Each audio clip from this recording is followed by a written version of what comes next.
It's okay. I'll just. You want to switch seats? Mr. Parker, we're all set and on the record.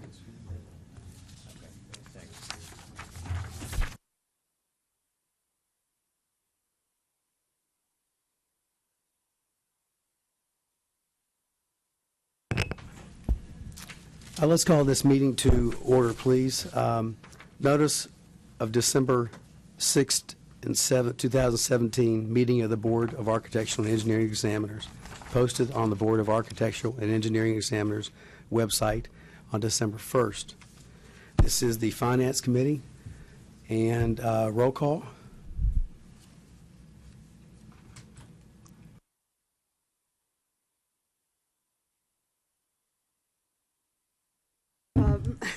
Blair Parker, Here. Susan Ballard, Robert Campbell, Present. Rick Thompson, Present.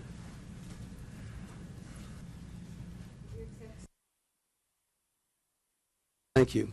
And we're going to roll right into new business, and we'll hand this over. Thank you and good morning. I'm going to go ahead and acknowledge the Assistant Commissioner, Carter Lawrence, and turn it over to him for a minute, and we will proceed. Thank you. Thanks, Roxana, and thanks, committee members. First, just as a point of order, I would like to mention that I am going to come back down for the full board meeting later on in order to formally introduce Roxana to all of you. But for the purpose of this committee, can launch right in. I've got with me Bill Huddleston, Director of Accounting for Regulatory Boards, who will be able to speak to some of the specifics should you have questions on this.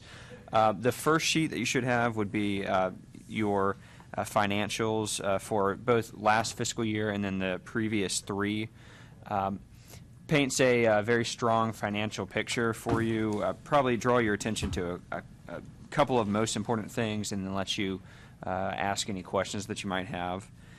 First, would note that your expenditures held largely steady from previous years at $869,000 total. That your your net revenues $1,428,000, and after your grants were dispersed, you still were adding to your fiscal reserve over $300,000, which means that your fiscal reserve balance is now close to $2 million at $1.9 million. So that's the highest level picture on it, and you obviously see all the line items on there. Rather than potentially wasting your time by going through them line by line, thought that we'd let you take a look and ask any questions that you might have.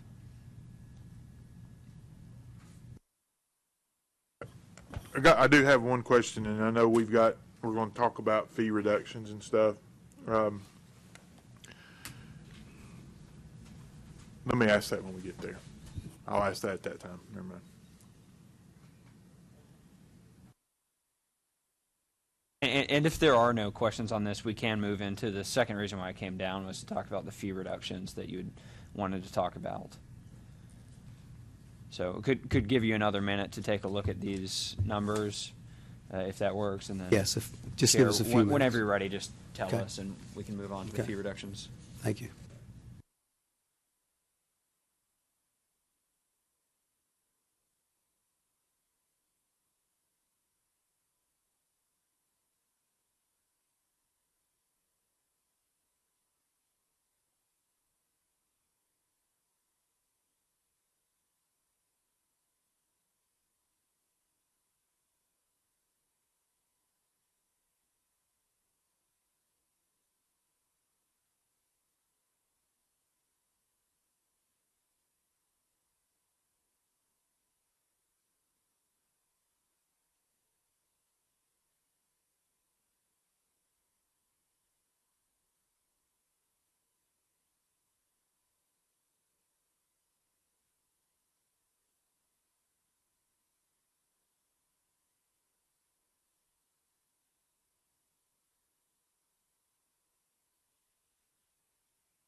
Anyone have any questions of the information presented? Yeah, so,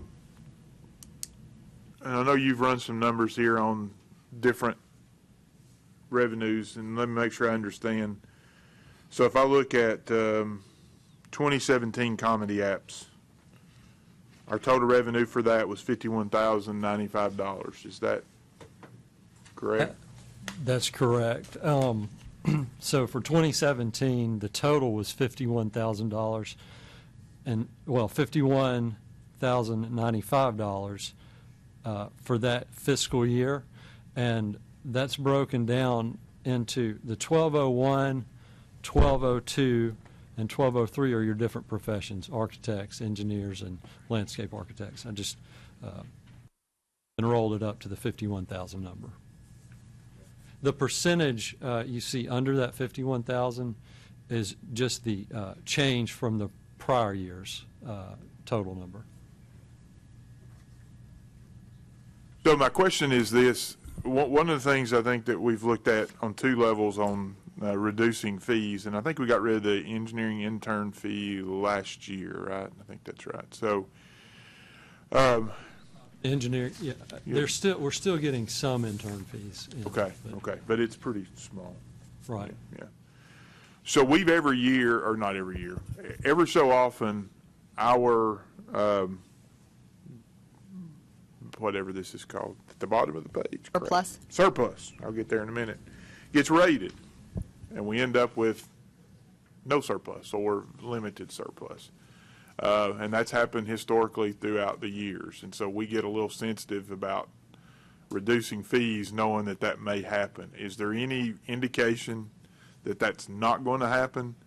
Because that lets us then make a little bit better, if we know we got this much in the bank and we can start matching revenues and still keeping, a healthy surplus, although I think this is too much. I mean, just my opinion, it's too much. But I don't want to see it get taken away, and then all of a sudden we get to go in front of a sunset hearing, and they go, well, your balance is terrible, and you've reduced these, and that's, I don't want to get on the other side of that equation either. And that's number one, so I'm going to long-winded here. Number two is, when you look at the fee, how much is a reduction in a fee that makes a difference to a registrant? A $5 reduction, and you can say that's $5 and that's great, but does it make a difference? Would the registrant notice a $5 reduction, $10? And those are the kind of questions that we have when we're looking at this.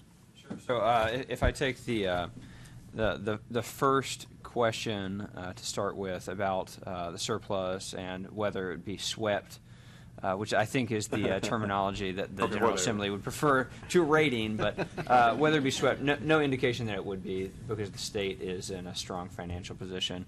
However, that would be a concern when the reserve gets disproportionately large. The way to address that would be to essentially stop banking $300,000 every year. Add less to the reserve every year. Ideally, you would be starting to spend down out of this reserve balance so that you're not sitting at close to $2 million. You're bringing it down to a lower level so that the General Assembly doesn't take a look at this and say, wow, they are clearly charging their registrants too much if they've got $2 million sitting in. That'd be to the first part. The second part about what does $5 to $10 matter to a registrant overall? I would say first, the General Assembly would absolutely be interested in $5, $10 cuts. Just from a moving the other direction, if we're tacking on $5 to $10, the General Assembly would be taking an interest in that. The incrementalism of a $5 to $10 approach, I think, is something that can be particularly pernicious in government, in which we think that $5, $10 doesn't matter, and for a lot of us it doesn't. But in making the right fiscal move and matching that with the philosophical outlook shared by the administration and by the General Assembly would be consistent with cutting these, even if we're only talking in $5, $10 increments. And Bill, you can hop in there. I'm sorry, I didn't want to interrupt. I did want to also add that, the test apps and intern apps are a couple that we looked at last year, and I think part of the thinking was to get rid of that just because it's entry to the profession, so it kind of helps people that are getting into it. So that was the thought behind that. Yeah, and I think we were great with getting rid of the intern for that very reason, and it was about a $15,000 thing, and I know that's so. The question I think I have, and I don't know that I'm ready to make any kind of decision because I would like to see. I mean, you got this. What does a $200,000 if we're consistently at $300,000 a year revenue or profit, whatever the right word is. I know that's not the right word in government. Surplus. Yeah, surplus revenue. Sorry, I have to put it back in terms that I know. But anyway, what does that look like from a fee reduction scheme? I mean, how many people, am I making any sense? You are. So I you'd mean, have to start- if we reduce all the fees by $10, I mean, all the renewal fees by 10, I don't know. How does that, where does that come in dollar-wise? How does that affect the surplus revenue? Yeah, and Bottom again, line. I think I agree, and that's one of the reasons we've been trying to give back to the grants, and understand the grants are a great way to fund things that universities are not having to use money for and come back to the General Assembly for funds for a piece of lab equipment or something. I mean, that is a way to do that. So anyway. So I just want to make sure I'm understanding what you're saying. The impact to each licensee, how much would a $200,000 reduction be? Is that what you're asking? Yeah, so we get revenue from several sources. We get it from renewal, from first time, well, that's really the basic. Those are two, the big ones, the right? big two. So so if we cut back on the renewal by $10, I don't know. I'm just making it because I remember 10 was the number before that we had. Right. What does that do total dollar-wise? Right in front of me, I know That's the total licensees that you guys have is around 16,000, but I don't have in front of me broken down how many of those are firms, how many of them are each of the profession codes. I can certainly get that information for you and do that analysis, how much it would impact each individual licensee. Yes, I think we'd like to, if it's something that you're interested in, we'd like to come back before your next board meeting and present that to you to give you an idea of steps you could take to address the surplus and that's further than what we're talking about right here. right, and that's my. I mean, I'm talking to the other people up here. I mean, I don't know what the net impact of if we reduce everybody's renewal fee by $10 or $20. I mean, what does that look like over a 5-year, 10-year cash flow period to make sure that we're not taking our surplus into a bad situation? Right, and that's part of the analysis that we would do, wherein we have some statutorily mandated fees. So, like, for example, salaries rising at incremental levels. We have fees that are assessed on us that we don't have a lot of control over. So that's why we would not propose just slashing willy-nilly, because to your earlier point, you don't want to end up in front of the committee in 3 years saying, well, we want to raise our fees, and you come to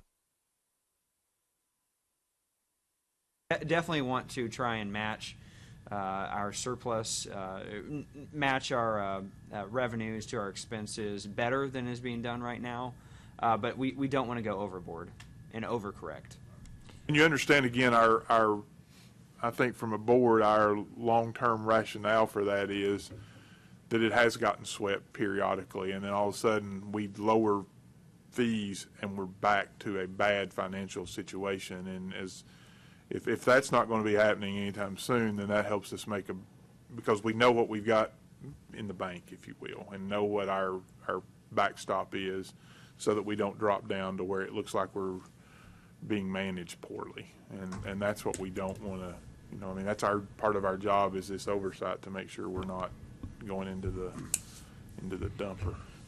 Okay. I'll shut up now. I've blabbered too much. No, I think it's a good point because we have administrative costs that we have to cover, obviously, and that's whatever that magic number is, $500,000. And then we have the grants that, as you brought up, that we've were able, and gratefully so to the students, is to distribute that money. And some of that discussion has been, if we are doing well enough in our fees, I think that money would be well spent if we could put more into the school systems, into the education system. And I know that's been one of those incremental subjects. How we did that incrementally over the years is, bump it up 25,000 or a number. But I would like to see how that might impact us if we're going to be reducing.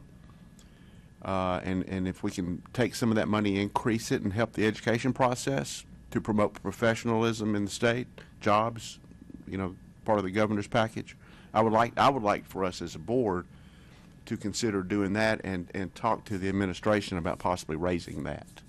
Would be happy to have that conversation Yeah. along with the conversation of reducing fees. Yeah. Okay. I just like the balance better. Yeah. Thank you. Because the other thing about the grants is it helps to keep the profession going, and the profession going keeps our registration base at a good level, which allows the fees to come in from that registration base. They kind of feed on each other in a lot of ways. But you said it well. We need a balanced approach so that we don't just go out here and say, "Oh, let's just cut it $20," and we look here in 3 years, and all of a sudden $20 is $800,000, and we're in trouble. And we don't have $100,000 to put in the grants. Right. So Right. That's just exactly good basic money management. That's Yeah. That's what I would like to see, if that's okay with do we have to make that in a motion, or is that the normal request, or? I don't think you need to make a motion on it. I think I know. I think I understand the analysis you're asking for, and I can come up with that. I can do that. I do, and I understand. I just wanted to make sure you guys knew the reason why we picked these was not what we have in front of you is not reduction. It's to eliminate these that are in front of you now. They're not the renewals. It's not, but I can certainly do that analysis on the renewals if that's what you'd like to see. Yeah, so these, and that's what I'd like to understand, these to be reduced to eliminate. We only have $51,000 from comedy apps every year. Well, that 51,000 comes from the $55 portion. It's not the $140 licensing portion. So, Okay. So I broke out the $55 separately for each of those transactions, but I guess the thought process was these were things that you wouldn't even have to really reduce. These are small enough that you could, actually eliminate them. So I guess that's my thought process behind it. And as I see this, these are components in the overall evaluation that will help us make a final determination. That's right, and this is a small component. Right. Small potatoes, but we see this as, while small, still a positive step moving in the right direction. I share the same concern that has been voiced, that we certainly don't want to go overboard. I'm sure you feel the same way, that in 3 years we have to come back and ask to increase fees.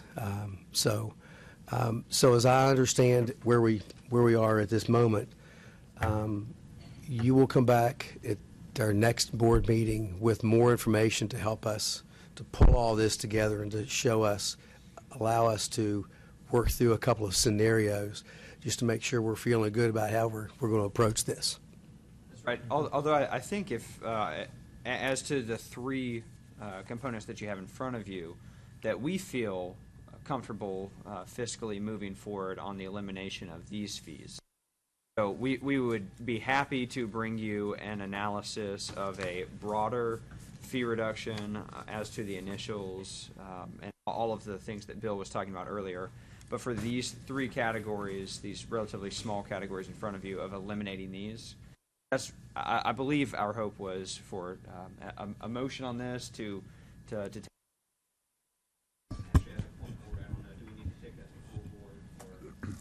I think we will in the I would think recap. it You'll would. take it to the full board and we can vote on these pieces. As Bill and Carter have explained, they're smaller pieces, but your point on analyzing the grants as well as renewals, then once we get some percentages and good information from Bill, I can make sure that the entire board gets that a week or so in advance of the meeting so you can process how much extra would that affect the bottom line, and we can decide on further doing it. But these three, the whole committee, I think, can vote on at the next meeting, at the full meeting. So would we need a motion from this committee first in order to take it? I think so. Yeah, a motion to bring to the full board for recommendation and for approval to direct the. And I understand, let me tell you and this is, put my Tennessee glasses on. If we're going to do this, I want to make sure, I mean, if we eliminated comedy, right, which would make that people coming from out of state doing comedy would get a less reduction, right? I mean, that's what, if I'm looking at the one that says comedy here, it's $51,000. So what I would like to see is, those are people that are typically not Tennessee residents. I don't want to see us, I don't mind getting rid of the other two, making a motion to do that, but if we're going to do it, I want to make sure that people that are registered in the state of Tennessee that are not comedy coming from out of state, we're treating, I mean, I don't want to treat outsiders better than we treat our own. And to be clear, this would not be preferential treatment for the for out-of-state folks coming in. This would be to move them onto an equal. So you can talk about the specific numbers with the license fee. This is the extra 55 that they're paying on top of what they were already responsible for. Right now, for that comedy transaction, it's the $140 biennial renewal fee plus $55 for comedy. That $140 is the same for everybody, and that's, I guess, what I'm thinking you guys want to see analysis on for reduction of. That $55 is additional for comedy. So. And that $55, just to make sure we're all on the same page, is what's reflected in the $51,000 from the last fiscal year in front of you. Say that again? I'm So sorry. what Bill's talking about, the $55 extra on top of the $140. Yes. That $55 comedy fee is what we would be proposing that you make a.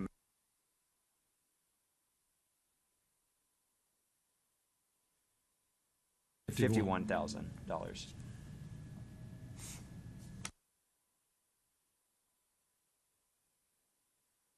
So that fee is over and above what our applicants within Tennessee who go to school here and test and get their first license here pay. It's kind of an over and above for comedy, as most programs do. That fee is usually a little bit higher, yeah. Do our registrants operating out of state they end up paying higher fees too to other states? Ours would too, unless they're doing the same thing we are, Yeah, analyzing their which budget they're and not. deciding to lower it. And So that's kind of the part of the point is that, I mean, I hate to be a trade barrier person, okay, but at the same time, I don't mind reducing this. But if we're going to, then we ought to be able, the other two I'm fine with, okay? But our registrants, you're get comedy, I mean, I got comedy in a couple states, and I have to pay a little bit more to go get comedy in those states, and then we're putting them back on equal. And again, I understand, but I think our charter here is to Tennessee, all right? So would we prefer to wait till February to have Bill look at the increase of the grants, the reduction of renewals and initial applicants, and kind of come as one big package instead of approving? It sounds like the reduction of the possible 9% of 45,188 or so we wouldn't be sure of. So would you prefer just doing it all together in February?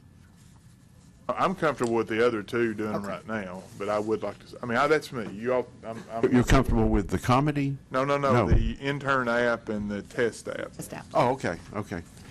I'm fine with that. I just thought you flipped on me there for a second. No, I never will flip on you. Well, I can tell you, since you bring up the comedy issue, I've just gone through a renewal in Oregon, and it's cost me $1,000. So, I don't know, I know we don't charge that much, but I sure wish they could talk about what we're talking about, so. I would add, whether other states are doing it right doesn't impact us doing it right. Right. And frankly, that sounds absurd that they're charging you an extra $1,000.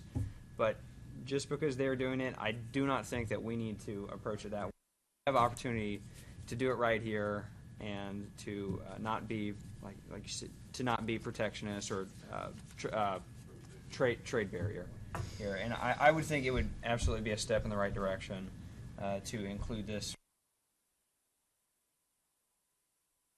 And again, I think I'd rather see that part as the part of the overall reduction, and I think we can get rid of it at some point, but I want our residents also, people that are native to Tennessee or registered in Tennessee, to see some reduction in their renewal fees too.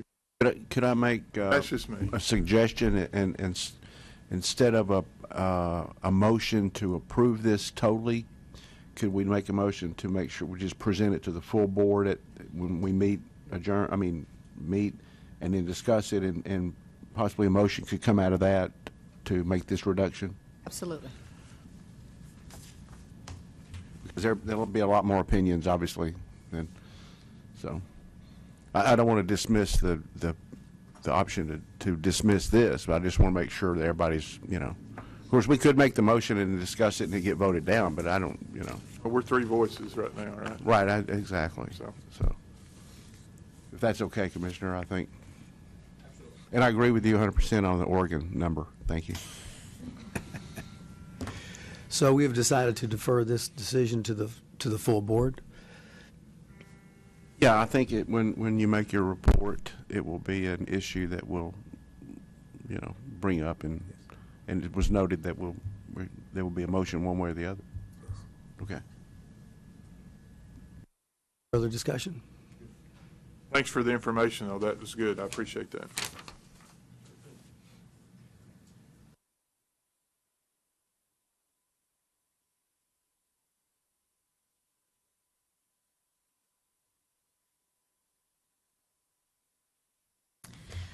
Just so we make sure that Assistant Commissioner Lawrence is here, would we like to readdress this when the Finance Committee presents their report, and at that time address it so that he can answer some questions maybe to the full board, or do we want to try to do it early in the meeting when we have guests?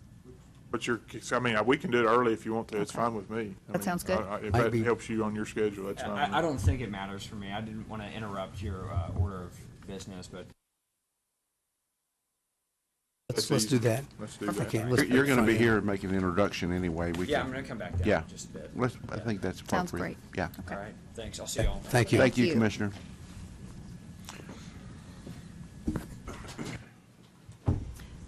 I think that's all we had on the agenda. If we have anything else, Mr. Parker, that we want to Anything address? else?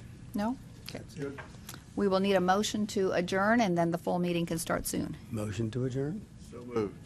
Second. We have a motion and a second. All in favor? Aye. Aye. Thank you. Thank you.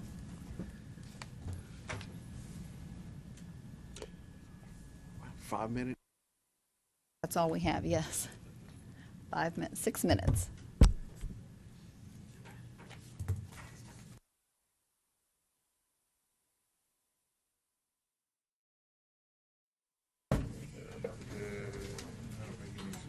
We're on the record.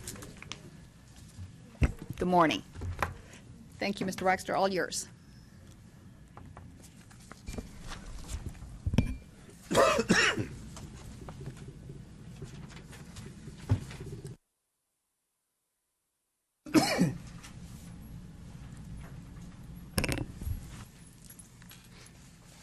Good morning.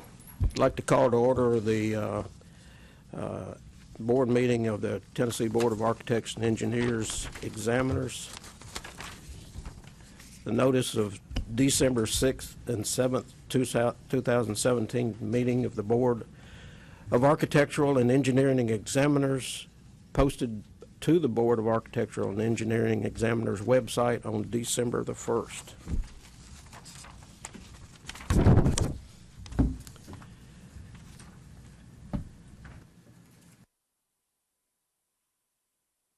I'd like to have a roll call, please. Susan Ballard, Robert Campbell, Present. Ricky Bursey, Here. Blair Parker, Here. Brian Tibbs, Here. Rick Thompson, Here. Frank Waxter, Here. Kathy Ware, Here. Stephen King. Here. Oh, and whose name is this? Alton Heathcote. Very pleased to be here, Wanda. You have a quorum. All right, thank you. Notice we have guests in the audience. If you would stand up and state who you are and who you represent, please. Casey Anderson, I'm the Executive Director of the American Council.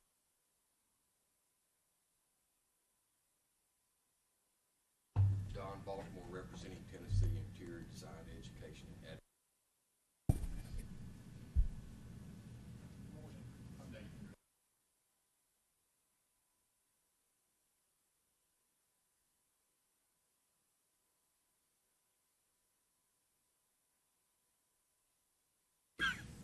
We know who Wanda P. is. I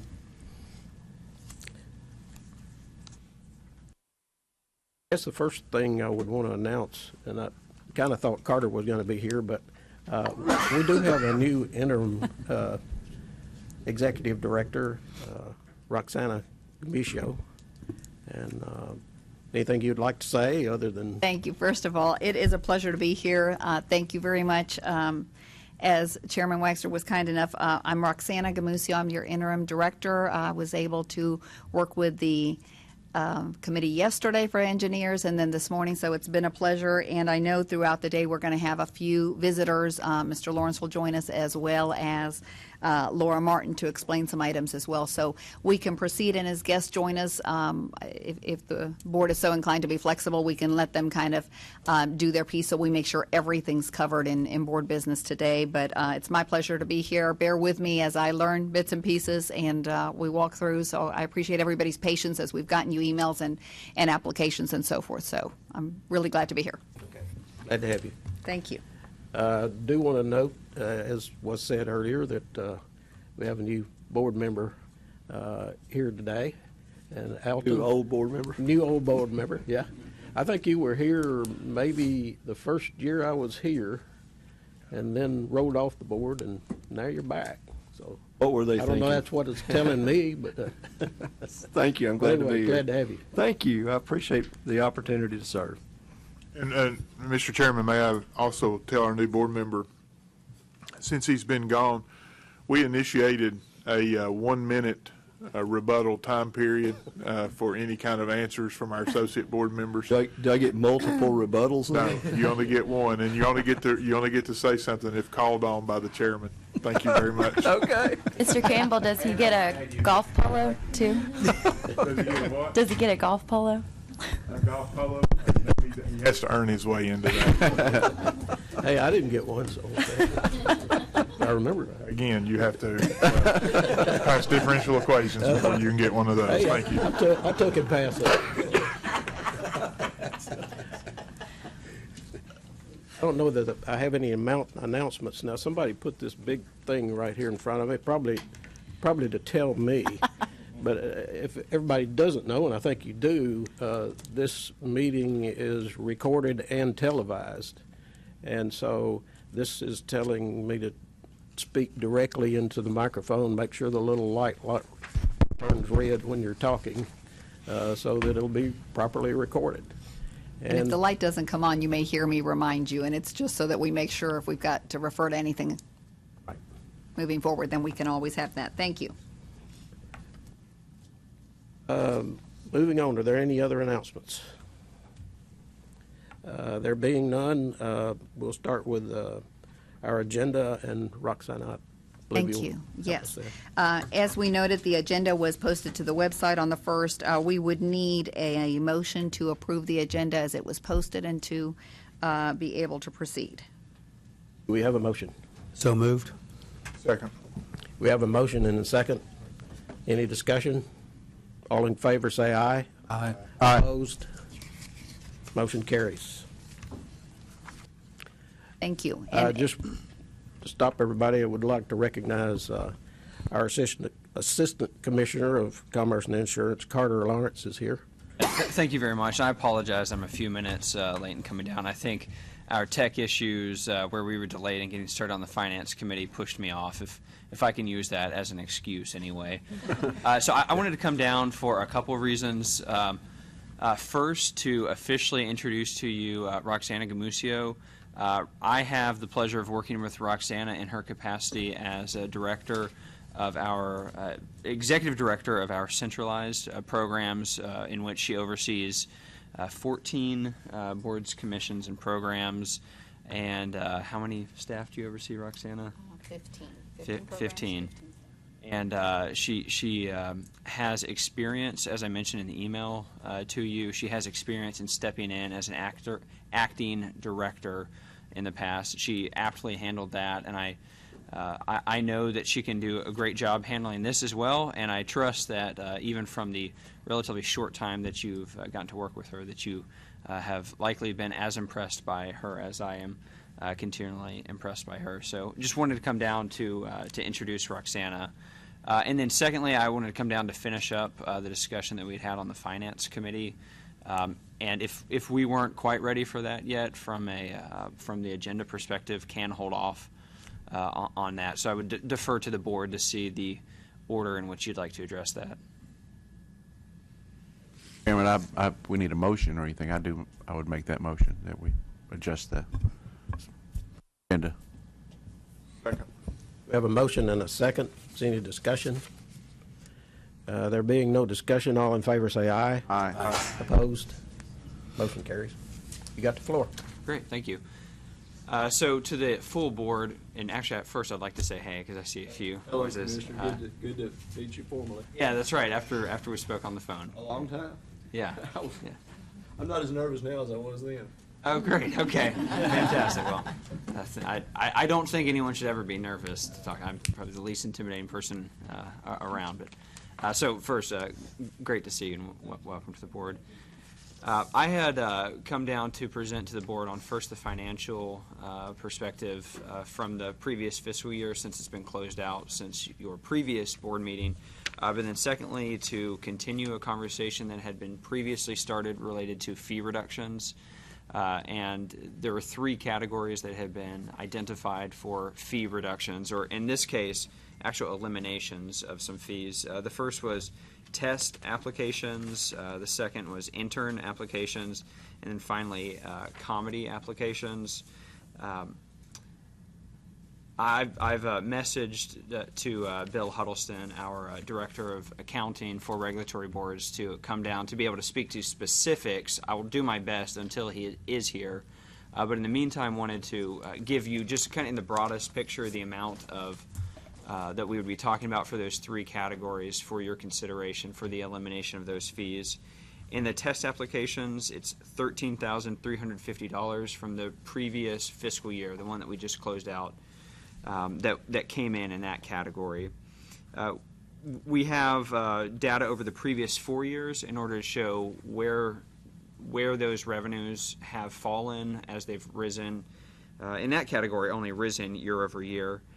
Some of the others have seen a little variance. So $13,000 for test applications, which would be one of the categories that would be considering for removal, and again would put this in the context of a total of $600,000 surplus that the board brought in.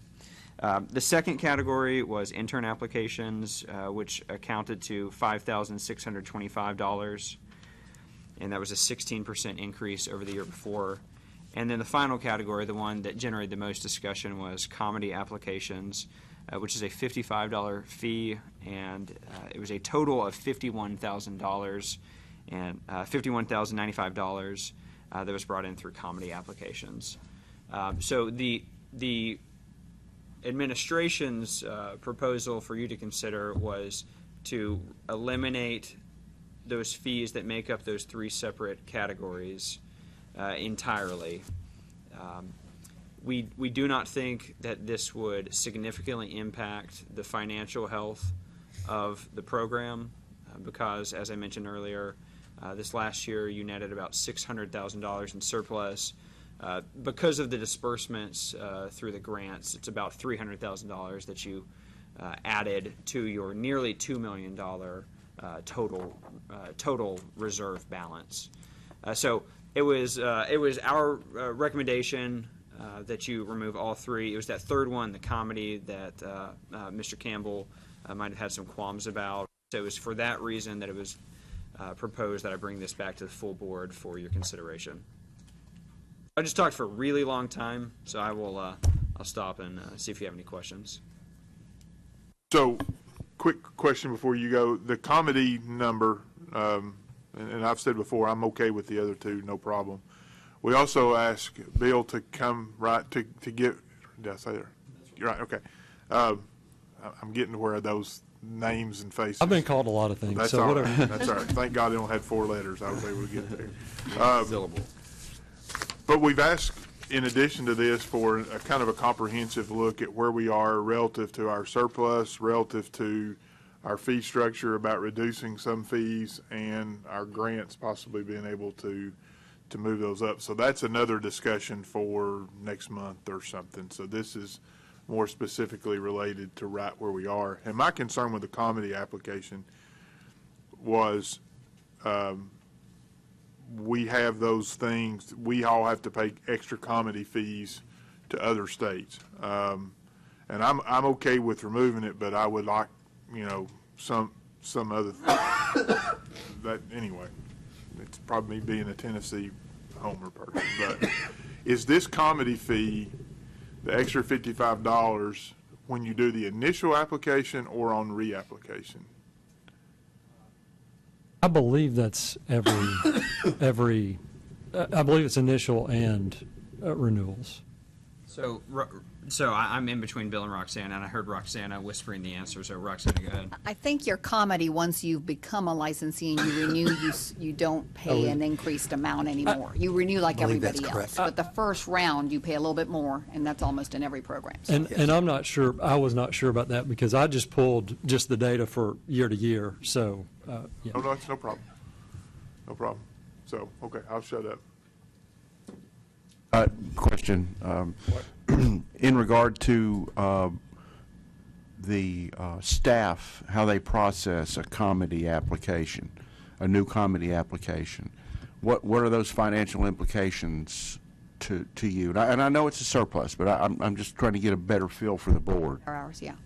In general, our comedy, because this is a profession that has the national exams, it actually flows pretty smooth because we've got all the NCAAS reports and data, and they're licensed, and there's no discipline, taking all that into account. It's not a heavier lifting piece, if that answers your question. Thank you. You're welcome. Kathy? I'm just wondering philosophically, why did you choose those particular fees? There's obviously dozens of different fees. So what was, you said this is an administration request, so what was the reason for that? Well, I think it just I think part of it just a big part of it is a couple of these are entry to the profession that we proposed, the test applications and the interns, so make it easier to enter the profession. And that's a kind of an overall theme that we've had with some other programs that we've tried to reduce some fees for. Eliminating barriers to entry? Just right. Okay. For those people that are just starting, Gotcha. So that I think that's kind of a win for them and for the board too. So, the comedy, we had discussed that last year. I found records from our discussion last year. That was also included last year, so I just included it with this. So It helps. I could add I've dealt with 3 other programs that are looking at the same thing, maybe a surplus and a reduction, and that's kind of been across the board, looking at that barrier. How do we make it a little bit easier early on? And then sometimes we are tackling the renewals as well, but it's consistent with other programs as well, if that helps any. What's the renewal fee for a resident?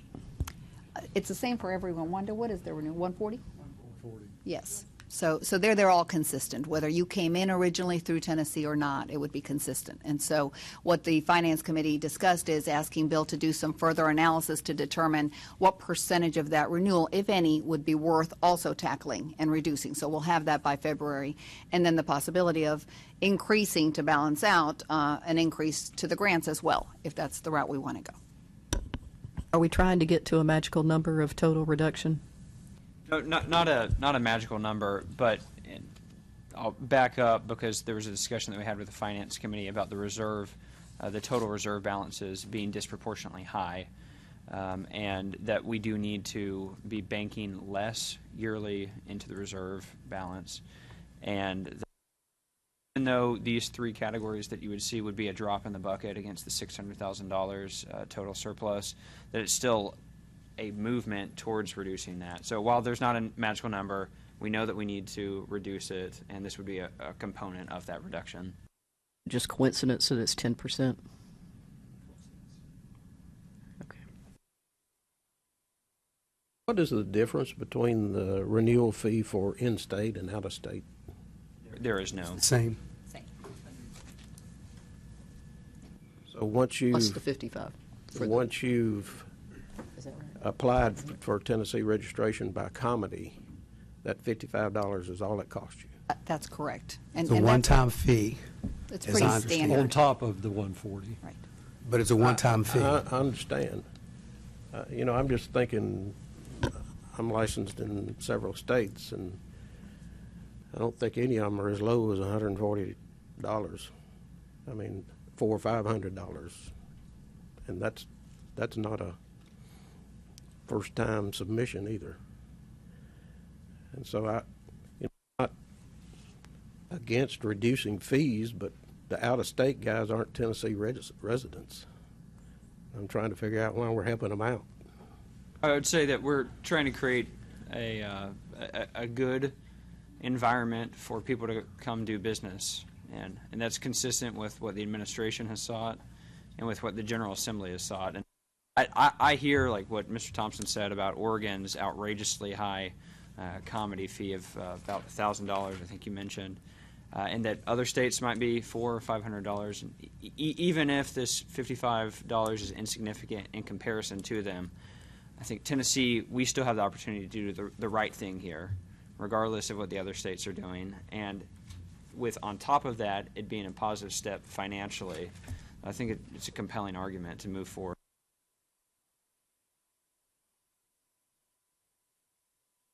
I was curious why you wouldn't want to do the right thing by the citizens and take a really small deduction off of residents as opposed to, I mean, is there philosophically would. That seems different? No, so that is what will be discussed at the upcoming board meeting about making comprehensive fee reductions. This, however, was something that was discussed in the past and was asked to be included for purposes of this discussion. In fact, Bill and I, in preparing for this, started to have broader conversations about how we could start to tackle them. But since we knew that this was one of the categories that you'd wanted to talk about, we decided to limit to the requested category, plus a couple others that we added in here that we thought were pretty easy wins. And we do want to bring to you larger fee reductions.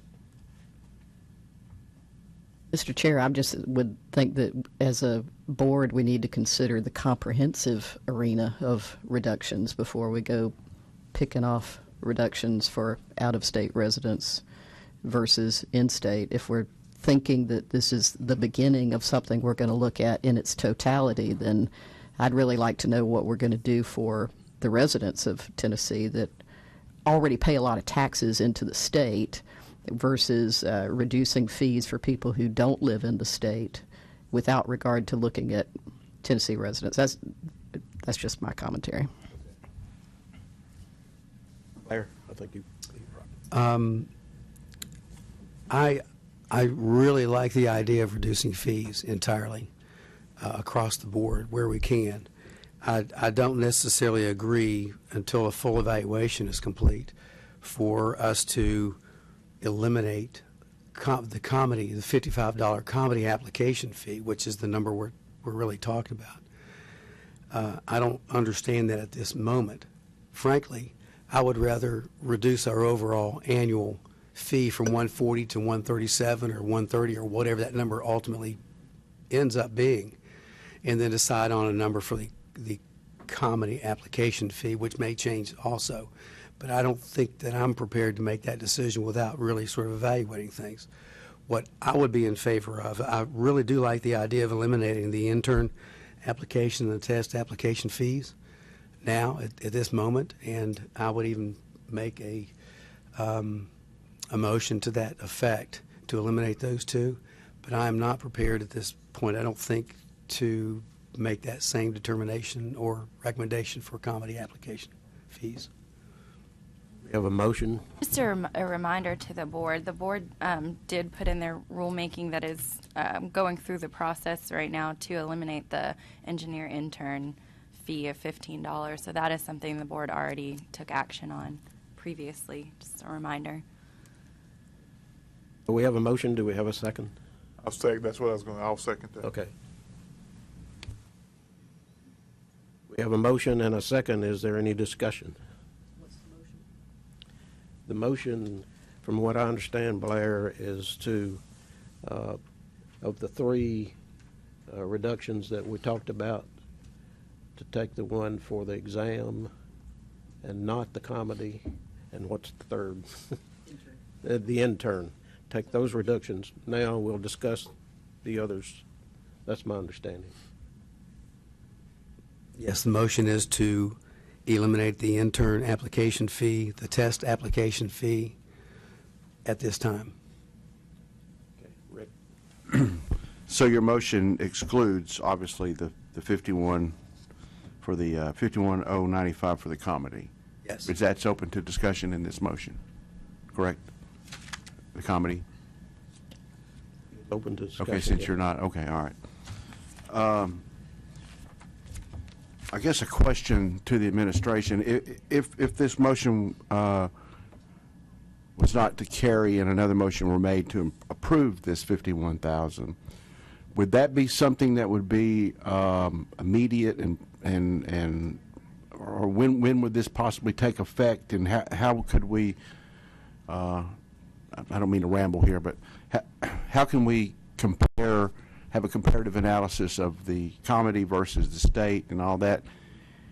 If this is in effect January 1, I'm curious about this because of what we are getting ready to do from a global perspective of how we can reduce fees. And I'm not disagreeing with my colleagues here that I'd like to see more. But I'm just concerned that this is an immediate thing, and then all of a sudden we can't go back and adjust what we need to adjust for the residents of the state, where the taxpayer money goes, versus an out-of-state firm that can come in and practice. So to break up your questions as to when it could happen, because this would require rulemaking process, this isn't going to be immediate. So Jan 1, unfortunately, would not be feasible. I think we'd be looking at 9 months from now. Realistically, before we'd be able to see any of these, whichever, if you include the two or if it were to be all three, it would be 9 months until you would see the impact of reducing those. I would add that because we have historical data to be able to look back at have the last 5 years, you can get a pretty good picture for what the likely impact will be for each of the separate categories. So while we won't know exactly because your number of applicants and renewals will change, variances will be small enough that we think we can forecast with a pretty high degree of certainty what you can expect from a revenue standpoint. Robert. Sorry, I'm yes, I am. I had something else, but I think you probably. I don't know if I'm going to say it or not, but Right. So I'm at lost for words, and that's kind of unusual. But The reason I want to go forward with these two only is because I think if we're going to look at it comprehensively, it's not the dollar amount that bothers me. The 51,000, I mean, historical data, that's not the part of it. I just want to make sure that we're looking at the whole of the renewal fees and because I think we can reduce them across the board. And I think if we're still going to have to go through a rulemaking hearing to do this, and from what I understand, it probably will not happen in February. It may actually happen April.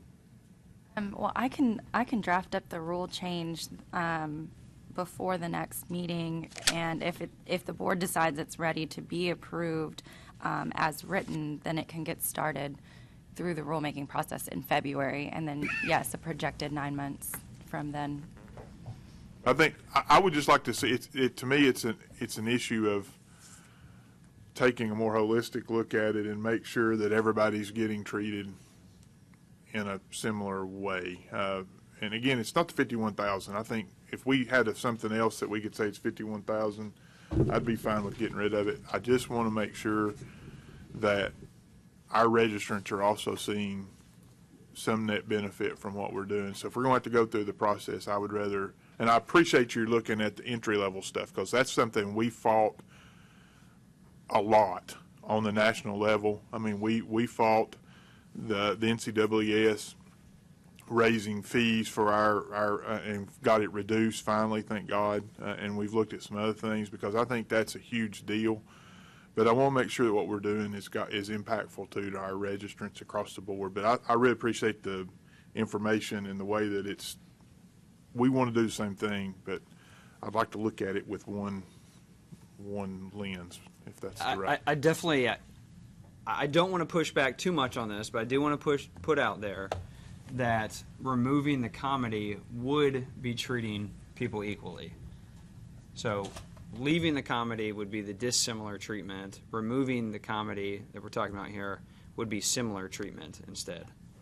And when I use the word our registrants, I meant to say Tennessee registrants. Can I ask a question real quick to make sure we're all on the same page? Are you saying that the comedy application is, are you trying to reduce it to the same amount as the application for our in-state registrants? Is that? So we have a $55 fee for the comedy folks that we are proposing, that we, the administration, are taking to the board for the proposal, elimination of it. Oh, okay. I guess the regular application is $30 versus the comedy is $55. So, what?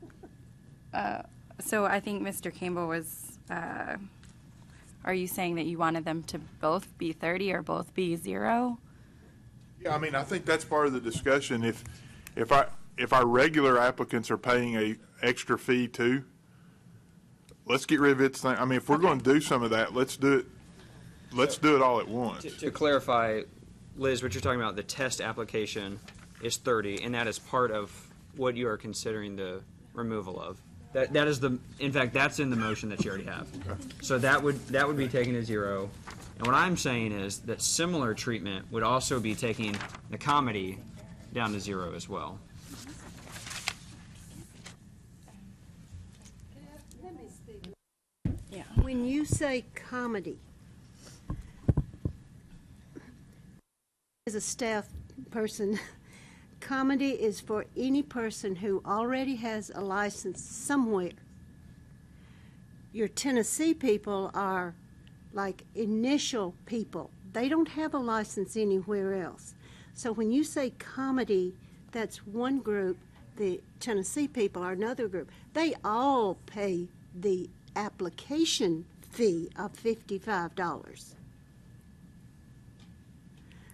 You keep saying comedy, and to me, you're leaving out the initial applicant, not those who already have a license somewhere. And, I mean, I'm glad to pull that data, too. This is comedy, and it's just because of consistency with the prior discussion. But those are people who already have a license somewhere. Tennessee, they pay the same application fee. It's not a comedy fee, it's an application fee. Again, I think just because of some of the confusion or some of the, not confusion, but the back and forth on what fees are actually paid, if we could just kind of have those list. I think we can come to the same conclusion, but I would rather do it in a consistent way. And I'm sorry I've jumped in front of my people with name tags up. I'll sit back here. I don't even know why I'm here. Kathy? I would just love to say that I think that it would be great if we got rid of the intern fee, and I'm just going to speak personally. So my son actually has that certificate hanging on his wall because he graduated and passed the test, and he sent his money in. And when I ask him, oh, that's great. You know, I'm glad you did that. Of course, Nathan, I'll pay you back.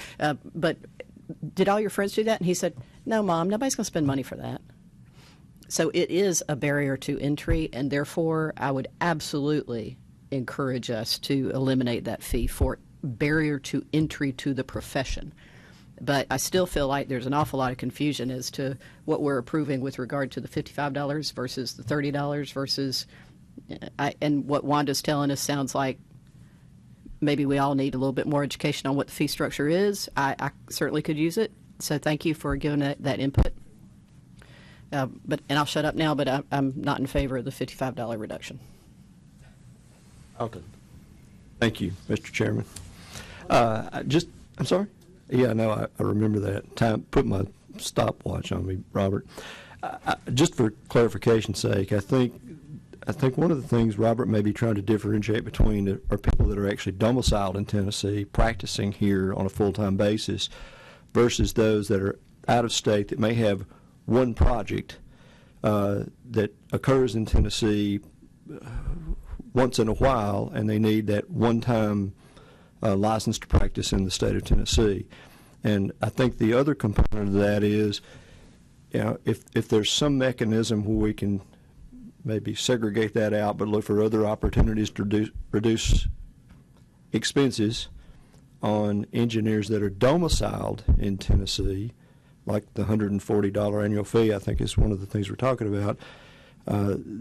I think maybe you want to reserve the opportunity to review those numbers and see where our priorities for reductions would be. And if the commissioner has a goal to achieve for a number and a reduction, maybe we can do it with some other mechanism other than giving credit to potentially registrants who only come into the state one time for one project. All right. We have a motion on the table. Is there any other discussion? If I may, I would have one other, just for clarification purposes. Would it be the intent of the board to see our out-of-state folks treated equally, in light of what Roxana said about that manpower going into it would be the same, and it's not additional work?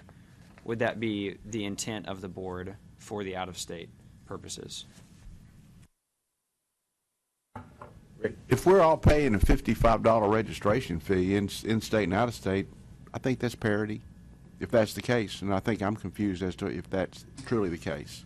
So if we set aside the confusion over it, it would be the intent of the board to see everyone treated equally, regardless of whether they're in state or out of state. Is that right? I agree, but the board. Mr. King. Well, everybody else has said something, so I might as well take a turn. But, you know, I work in government, and I think in general what you try to do when you set fees is to set the fee at the cost of whatever your operation is. I think we're trying to make an exception for entry into the profession to alleviate those fees. One who is applying for comedy is already in the engineering, architecture, landscape architecture profession. So you could argue that the board is suggesting that we eliminate as many fees as we can for entry into the profession, not for those already in the profession. Chairman, if I might add, about the goal of fees matching your costs, the nearly $2 million surplus shows that fees have not matched costs, and that because they are so disproportionately out of whack, that we need to be taking measures to bring them into line. So while yeah, absolutely, our legislatively mandated goal is to be self-sufficient and to have our costs even out. That's not happening here, and that's why I brought this to you here. Agree. I think that's been our discussion, right? We talked about taking it down, taking our reserve down. We're 100% in agreement. I think what we disagree on is we don't understand where all the numbers come from. And let's make sure that we're not, again, if we've got a fee on top of our registrants that are domiciled in Tennessee versus a fee for somebody that comes in once, let's make sure all those are treated in, and I don't want to say a fair way and not equal. I mean, fair and equal are two different terms. So let's make sure and however that looks, we're going for the same goal, and our goal is to reduce our reserve. Our goal is to reduce fees, but we want to do it in a way also that takes it down for everybody, not just we're not showing any inequity in either direction, and we'll see how that works. So, sure. And we'll be happy to bring together the comprehensive look that the Finance Committee had requested, and to tell the whole board that we're going to bring a broader look at how you can substantively impact that $600,000 surplus, so you can do a more holistic approach. But that's all. I just wanted some clarification from the board as to that final point on treating the out-of-state folks. So that's it. That's all I had. I apologize. I think I misspoke. I've been around to see too many changes. The initial application fee is $30, and that comedy is $55. Like I said, I've seen too many changes. They're getting all mixed up. And Commissioner, on behalf of somebody who writes a big check every year, for all of my staff members that are PEs, thank you for this initiative. Glad to have an opportunity to reduce fees. Okay, we have a motion on the table. Is there any other discussion?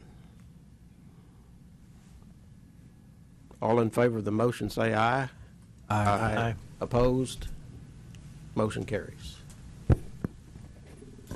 Well, thank you very much, and hope you all enjoy your lunch, and Merry Christmas. Thank you. See you Thank soon. Merry Christmas to you. Back to Roxana. Thank you. Okay, I think we are on the next agenda item that we need to do is approve the October minutes that were emailed to everyone, and I believe they're also on your iPads starting on page 36. If there are any corrections or items to note, if everything looked okay, we would need a motion to approve all of those. I hear a motion to approve the minutes of the previous meeting. So moved. Have a motion? Second. We have a motion and a second. All in favor, say aye. Aye. Aye. Opposed? Motion carries. Thank you. I believe next we have our professional societies that are here and able to present, and since this is new to me, I will turn it over to Mr. Waxter if you call them one by one or however you wish to proceed. Mr. Chair, I do have a question, Mr. Chair, before we keep going. I'm sorry. I hate to ask this question, but it was disturbing to me that when we had our last board meeting, the gentleman who came in Vanderbilt, and he was very visibly upset. And I think his name in here is Jerry Thigpen. I see his name. Do y'all remember the guy who came in? What became of that? Because he was complaining about what the board did to him in 2015, and it was very... Roxana, you wouldn't know. You weren't there. Does Sarah, do you know? I'm going to let our disciplinary counsel speak to that.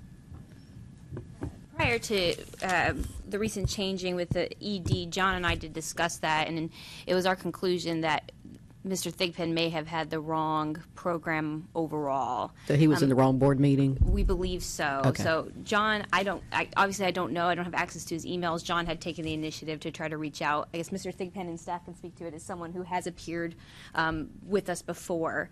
And so there is some relation to the board in the history, but I believe that he intended right after the meeting to take care of that. And we haven't, I don't know if staff has heard from him anymore. We haven't heard anything back, but if we do, we'll make sure to follow up with him. So that's kind of the conclusion we came to. All right, Yeah. I appreciate I'm with it. you, though. We were all very concerned to make sure It we was, the right yeah. place. Okay. Sorry, Frank, I just wanted to know what happened Okay. on that. Thanks. No, get that cleared up. I think the next item on our agenda is staff complaint report. Okay. So I went ahead and as we reviewed bits and pieces of the October meeting and looked ahead to this, looked at the staff complaints. Historically, those are the administrative complaints that the office opens with letters of caution, letters of warning, letters of instruction. We have really none to report through the end of November. So kind of in that agenda item, I might cover two items, the quarterly and complaint and licensing data along with it, if you will. The month of November literally saw no complaints open for the entire A&E profession. I've never seen that, so that's a great thing, I think. I had to ask several times. So we opened no complaints. We did on December 1st open 3 administrative complaints that we've got on your, let me give you a page number on these. They're on page 75 of your presentation, and they're dated actually December the 1st, but those would be the closures that we will need the board to motion. These are administrative letters that will be going out, just letters of caution basically for all 3 cases. And that is the total number between July 1st and November 30th. So nothing else was brought up. I think for a little bit we ran behind, but we are completely caught up with those. That's not a lot.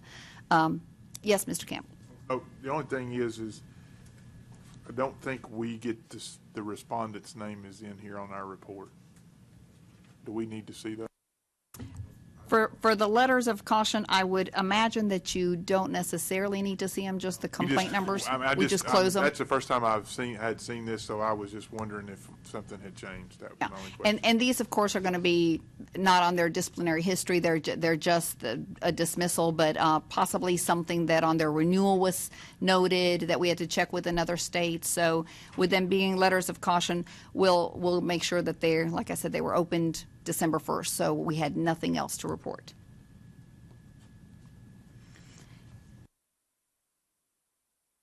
We need a motion to To close those 3, close we will, these- yes. Yes, close these complaints.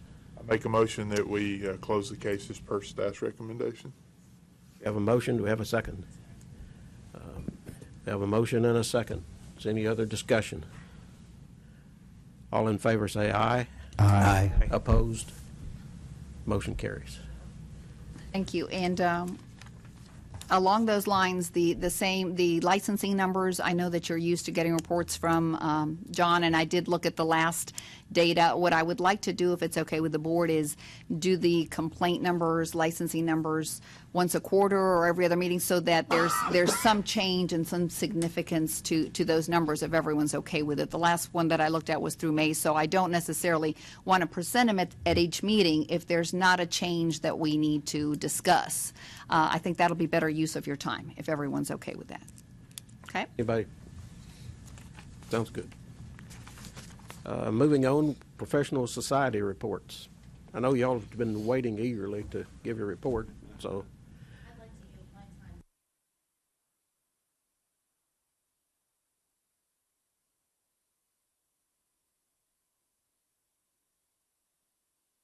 Good morning and Merry Christmas to everybody. For the record, I'm Don Baltimore representing Tennessee Interior Design Education and Advocacy, known as Tennessee IDEA.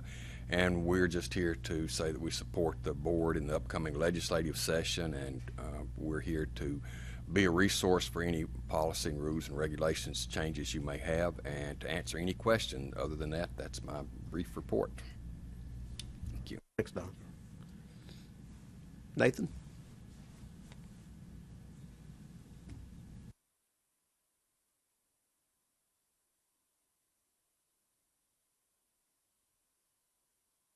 Morning, Mr. Chairman, members of the board. It's a pleasure to be here today. I'm Nathan Ridley. I represent the Tennessee chapter of the American Society of Landscape Architects. The year's winding down. Most of our members are on calendar year calendars, so they're trying to finish up projects and get money in the door, just like all professional groups do. Our folks will have their executive committee meeting on January the 6th, the first Saturday in January, to lay plans for the upcoming year. That dovetails nicely into the upcoming legislative session, which will start on January the 9th. And the session will be kind of interesting this year because probably usually the most important item is the appropriations bill, because that's the only bill they have to pass. But this one will probably be easier because I think the state spent about all the money they had last year. So I anticipate the session being short. Be sensitive. I've always talked to y'all before about the importance of elections. We'll have local elections in your counties on primaries on May, and then local general elections in August, and state and federal primaries in August, and then the general elections in November. It's going to be a heavy lifting for Tennessee voters this year because we're going to have the entire House of Representatives will be up at the state level, half of the Senate, and the governor's office. So it'll be a new deck of cards, if you will, for 2019, and particularly for our state House. You have 2 candidates that are running for governor in the cycle, so their interest will be in a shorter legislative session. And also with those 2 candidates, you're going to have a lot of experience walk out the door. And if you include Deputy Speaker Steve McDaniel from Lexington and Charles lose 100 years of state house experience for the new General Assembly it convenes in 2019. We just need to pay attention, and we need to talk to our candidates and see what they think about design professionals and protecting the health, safety, and welfare of our citizens. So just be sensitive to that as we work through this upcoming election cycle. And then last but not least, of course, our annual meeting. We've already set the date for that, and we pushed the clutch in and changed gears just a little bit because our folks are going to meet the first weekend in May here in Nashville, and we're excited about that. It's the largest single gathering of our profession in the state during the year. And I think I mentioned last time, in 2021, the National Convention for Landscape Architects is going to meet in Nashville, and we're very excited about that, even though we know it's going to be a lot of work. But it's a pleasure to work with y'all. I hope the holidays treat you well, and thank you for your patience and hearing me out. Take good care. Thank you.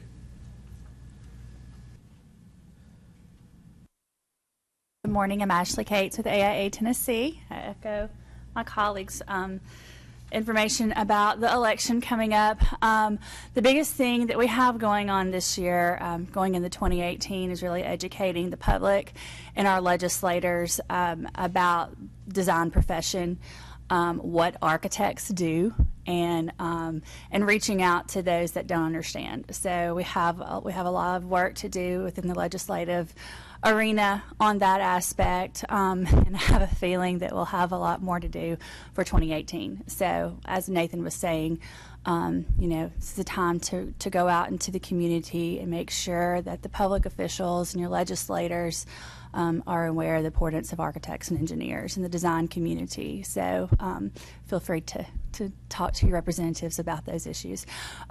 Specifically, we are working on a coalition with the Historic Tax Credit Act, with a various number of groups, the Historic Tennessee Preservation, trying to get historic tax credit into the governor's budget or passed this year. So we're gearing up for that, and so that's about it. We've planned our conference for 2018. It's going to be in Franklin, July 23rd and 25th, and then we also have our Day on the Hill that's going to be tentatively March 6th or 7th. Thank you. Any questions or anything? All right. Thank you. Thanks, Ashley. Y'all want to take a break now or wait till we do the legal reports? Let's get going then. Okay.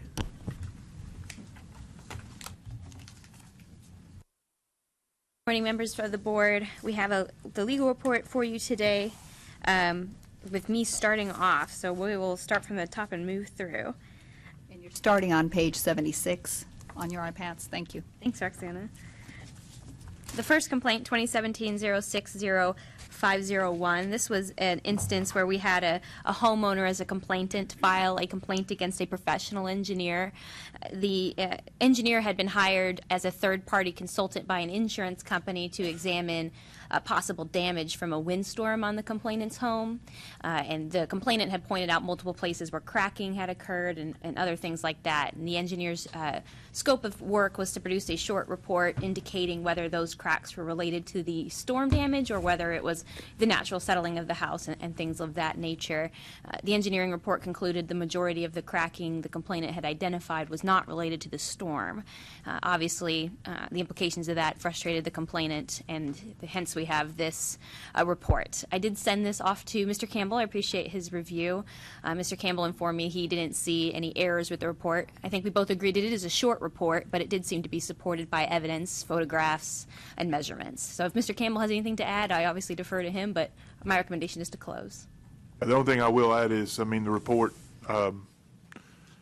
he looked like he went into sufficient detail. I mean, he noted stuff like dirt and cracks, you know, indicating that it was old, so it wasn't like he just went through and, you know, didn't do any work. He really did a pretty good analysis of it, and maybe his conclusion was incorrect, but I mean, I think he made a very, very good effort to come up with the right answer, and it just seems like the homeowner didn't get everything they wanted from the insurance company, and the engineer offered, in their opinion, for that. So I think the engineer did everything well. Would we like to vote on these all together? I'm sorry, I never remember how we do it. I apologize. We usually do them individually. I thought so. So Yeah. this one, recommend closure, and if you have any questions, obviously we're here. I make the motion to Second. follow legal. We have a motion and a second to recommend closure. Any other discussion? All in favor say aye. Aye. Opposed? The motion carries. Number 2 is also me. This is 2017-067341. Here we have a professional engineer who recently entered into an agreement with our department to permanently retire his license. The result, so after that, we received a notification from the State Fire Marshal's office telling us that they had, just letting us know that they had received this letter. They said that they weren't even sure if they needed to let us know, but because they're so in tune with what was happening, they thought better safe than sorry. So the story on this one was that after our respondent here permanently retired the license, the project that ultimately led to the choice to enter that agreement with us from a previous complaint, that project, the leader of it's for the build design is for a small church. So the small church pastor called him and said, we ordered a couple of things to continue construction. There are some discrepancies between the pre-manufactured, I think, trusses and things like that. In lieu of the plans, the state marshal needs some sort of update to say that this is acceptable in light of the plans that we have. Is there anything you can do? Everyone seems to agree that the respondent was very open about his inability to seal anything, that the conditions that he was under, that he was no longer allowed to practice. But in an effort for them to not have to hire a second engineer, he submitted an unsealed letter that looked to take the form of a change order to the State Fire Marshal's office. State Fire Marshal's office was fine with that. They just thought, considering it kind of dabbled into, are you still practicing without an active license, they thought they'd let us know. John and I went over this one together, and we were under the impression that this is a limited circumstance. The effort was to protect really a small consumer from any additional harm that probably was the result of his first. So in many ways, this was an attempt to correct some errors that had occurred. Fire Marshal is comfortable with it, and the church's continued construction. So I spoke with him and made sure he understand that, we are, and I think this really clued in that we're keeping an eye on you. So I recommended a letter of warning here, or did I might have changed it to just, yes, a letter of warning, just because I don't think we're going to have continued issues with this individual. But I defer to you because it did take the form of something that resembled a change order. So it did make me a little uncomfortable, and obviously it made the state fire marshals a little uncomfortable as well.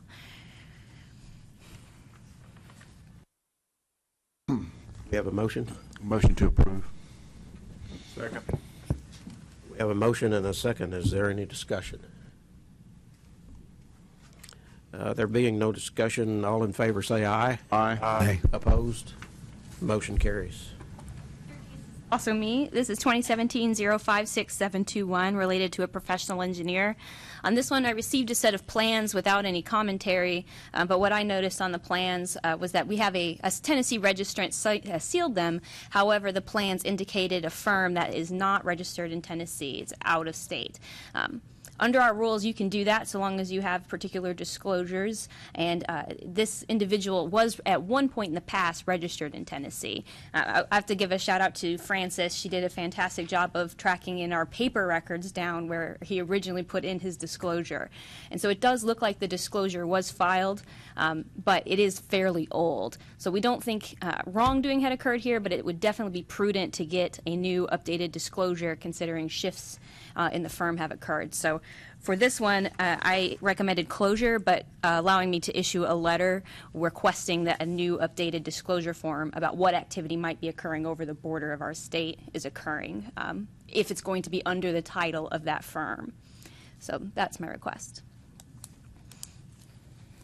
So would that be would you not issue would that not be sort of a letter of instruction? Yes, and in fact, I Okay. think it's a very comfortable way to couch that. Okay.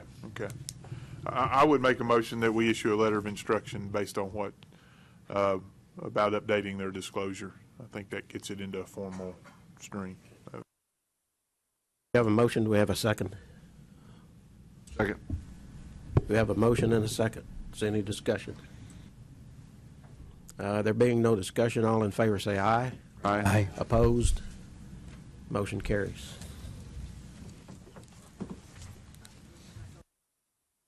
Fourth case is also me. This is 2017-067871. In this case, we also have a professional engineering firm. An engineer in this case is also both parties are engineers. So in this case, an engineer filed a complaint alleging the father of a young recent graduate stated his employer let him stamp plans. The young graduate is employed at the respondent's firm that seemed to be just kind of to be honest with you, just seemed like a parental brag that maybe was based on a misunderstanding of the profession. There doesn't seem to be any indication there's been any wrongdoing. Of course, the student, I think, was horrified to find out that this had happened. And so I think the engineer was trying to do their best to follow the ethical rules of making sure everything is safe and clean, but I don't think there's any merit to this. So I would recommend closure. Have a motion. I'll make a motion to follow recommendation and close the case. Have a second. Second. Let it be noted that I'm familiar with this and that I recuse myself from this. But if there's no other discussion, all in favor say aye. Aye. Opposed? Motion carries. The next case is my case. It's 2017-056361. This involves possible unlicensed architectural activity. We received a complaint against the respondent concerning duplicate and multiple billings on a retainer and for design services on a residential design. Upon further review, it seemed as though this particular firm, an out-of-state firm, was holding themselves out as an architect due to their name. Their actual name uses the word architectural in the firm name. Their website clearly indicates they do not employ any licensed architects, and they're primarily in the residential design services area. It's a full range of services for residential building. This company is located in Minnesota. The main person handling the house plan transactions, the manager, he identifies himself, his title, as architectural manager. So I'm recommending that the board discuss this because of the appellation of the word architectural in the firm name.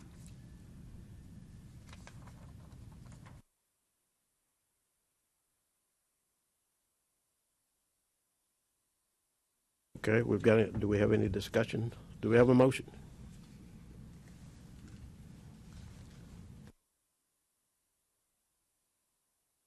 We can get a motion and discuss the motion.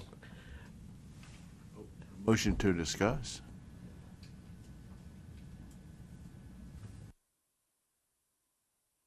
My question to the architects is, if somebody saw the word architectural versus architect, would it make any difference to them? And you said they did disclose they had no licensed architects on their website? Yes, sir. Okay. And just to remind the board of our statute, Tennessee Code Annotated 62-2102 says, except as provided in subsections B and D, nothing in this section shall be construed as requiring registration for the purposes of practicing architecture, engineering, or landscape architecture by a person, provided that the person does not use the appellation architect, engineer, or landscape architect, an appellation which compounds, modifies, or qualifies the words architecture, engineering, or landscape architecture, or which gives or is designed to give the impression that the person using the same is an architect, engineer, or landscape architect. It's kind of confusing to me because you say there's nobody there that's an architect, and then you call yourself an architect. So, architectural manager. Architectural manager, yeah. Liz, also, I think Section D of that same subpart addresses the issues related to firms using the title architect or architecture.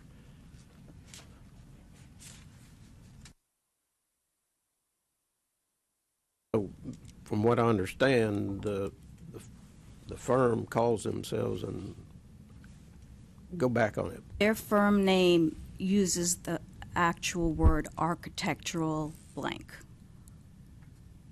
incorporated. So, I just have a question. What are we, is it that we are wanting to do something against them for having, is that what the? It would be considered unlicensed activity because they're not licensed. If they're violating one of our laws or rules, then it would be that they're using the word architecture in their firm name. Is that correct? Correct. And apparently they are. Yes, sir. And I don't know that we have anything that says you can use it in your firm name, but if you write something that says we're not architects, that negates. So I'm not sure if I was to make a motion what I would make, but it sounds like they're violating our law. Yes, but I wanted to open this up for discussion because they clearly say they do not employ any licensed architects on their website. That doesn't give you a license to call your firm an architect, to include the term architect in your firm. Or use the appellation architectural manager. And I'm sorry, Steve. Steve's actually following protocol, and I'm not. Well, I think it's an obvious violation. It really doesn't matter that they, on one hand, say that we don't have any architects on staff. The point is that it's misleading to the public, and that's why we have Title Acts. So it's a violation.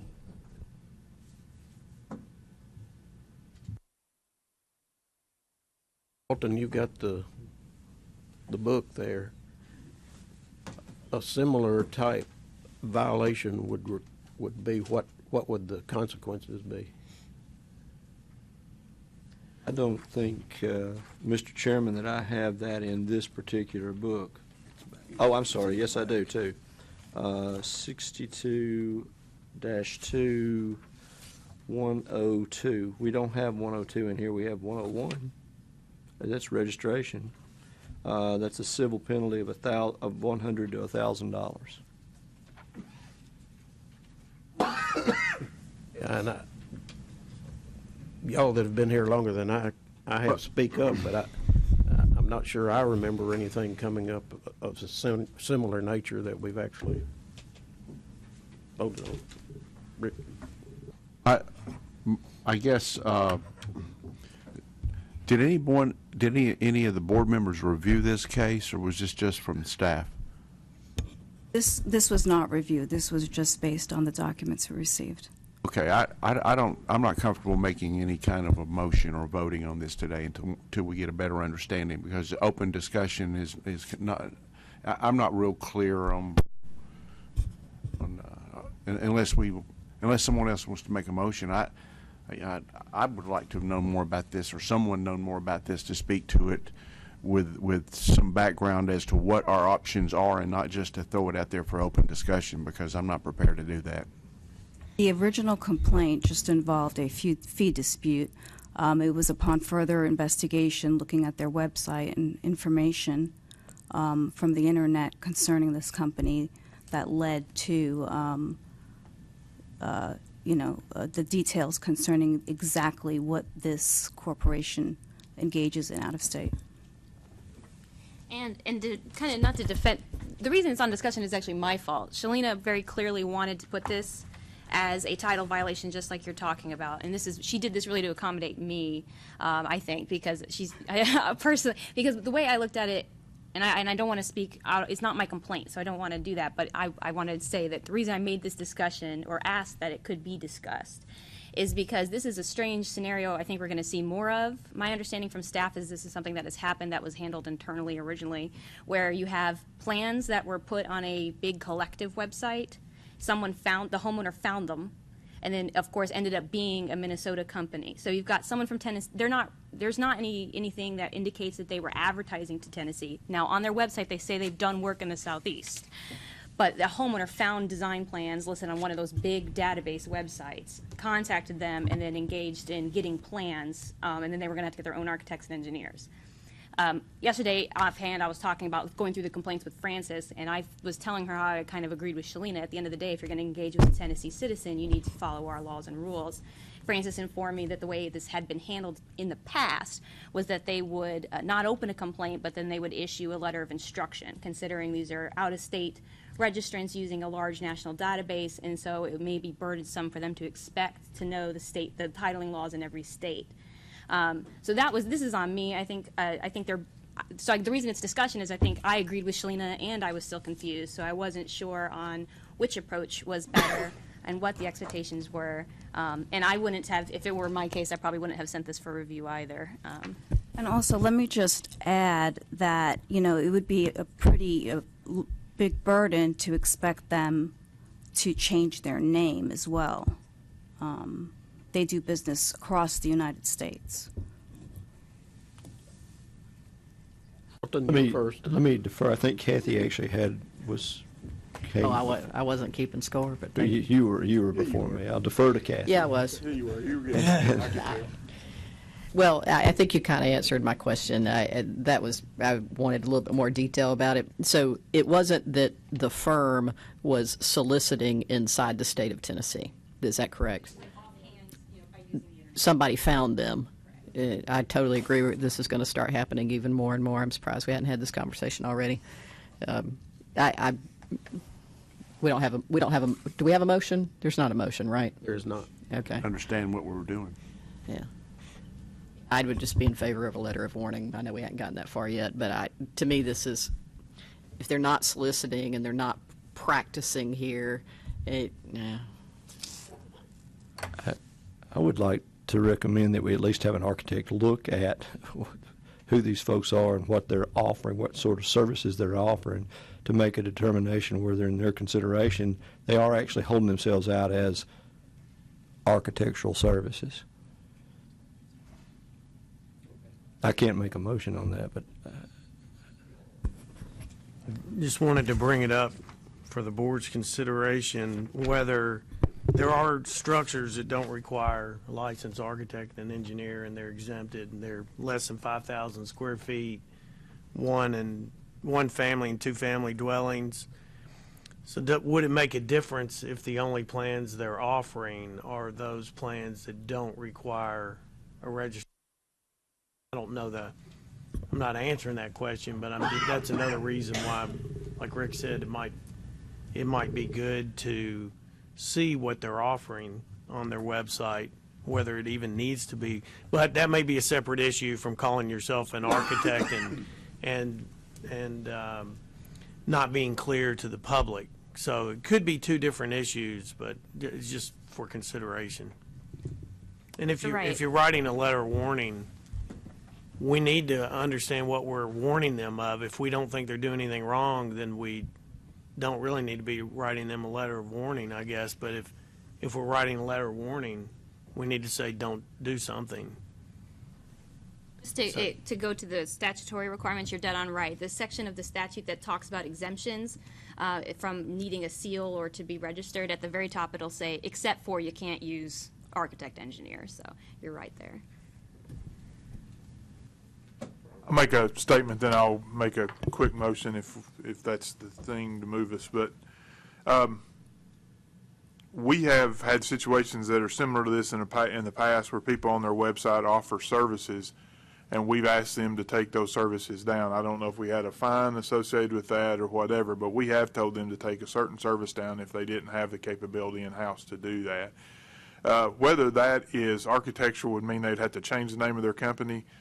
I wasn't the one that set up their company. Our law predated, I'm confident, their company.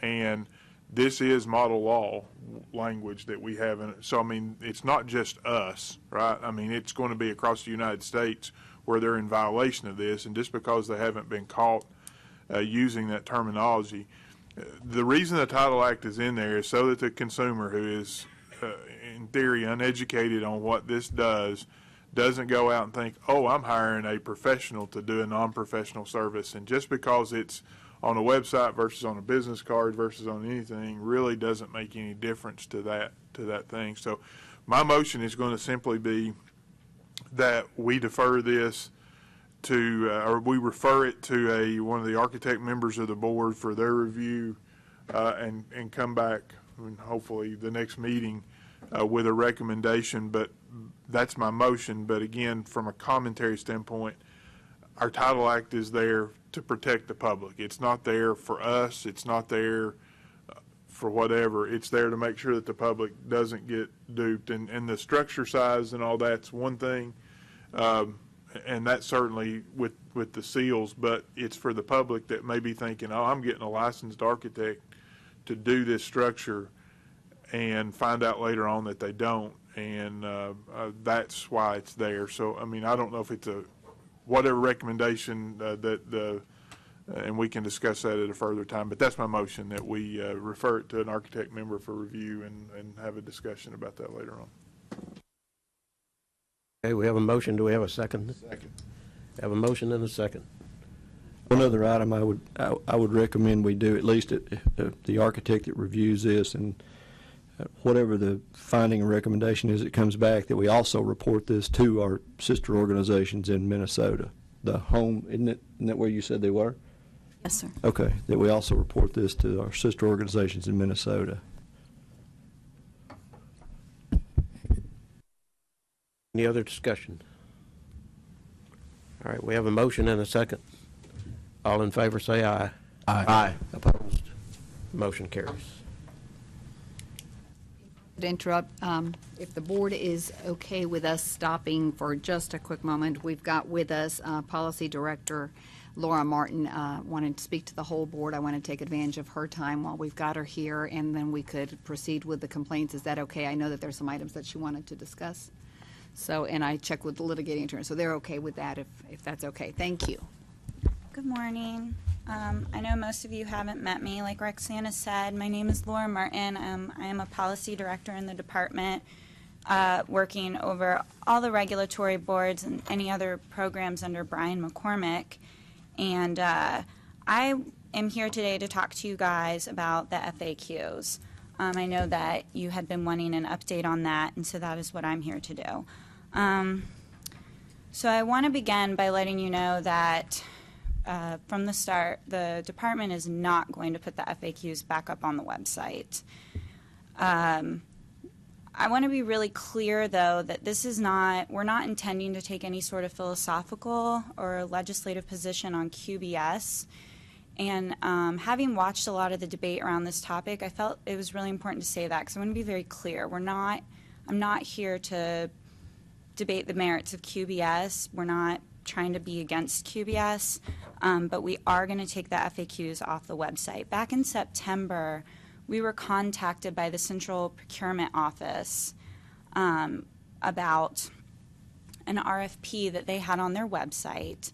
Their attorneys had made a determination that it was the appropriate contract to use, but it had been communicated to them that the registrants of this board were going to be disciplined if they did not change their process. And they were citing FAQs. They weren't citing QBS, they weren't citing the rule, they were citing the FAQs. After that, we began hearing from other departments that they had had this same experience. And the problem with that is that the FAQs were not ever intended to be binding. And I do think that the legal department made efforts to make that very clear.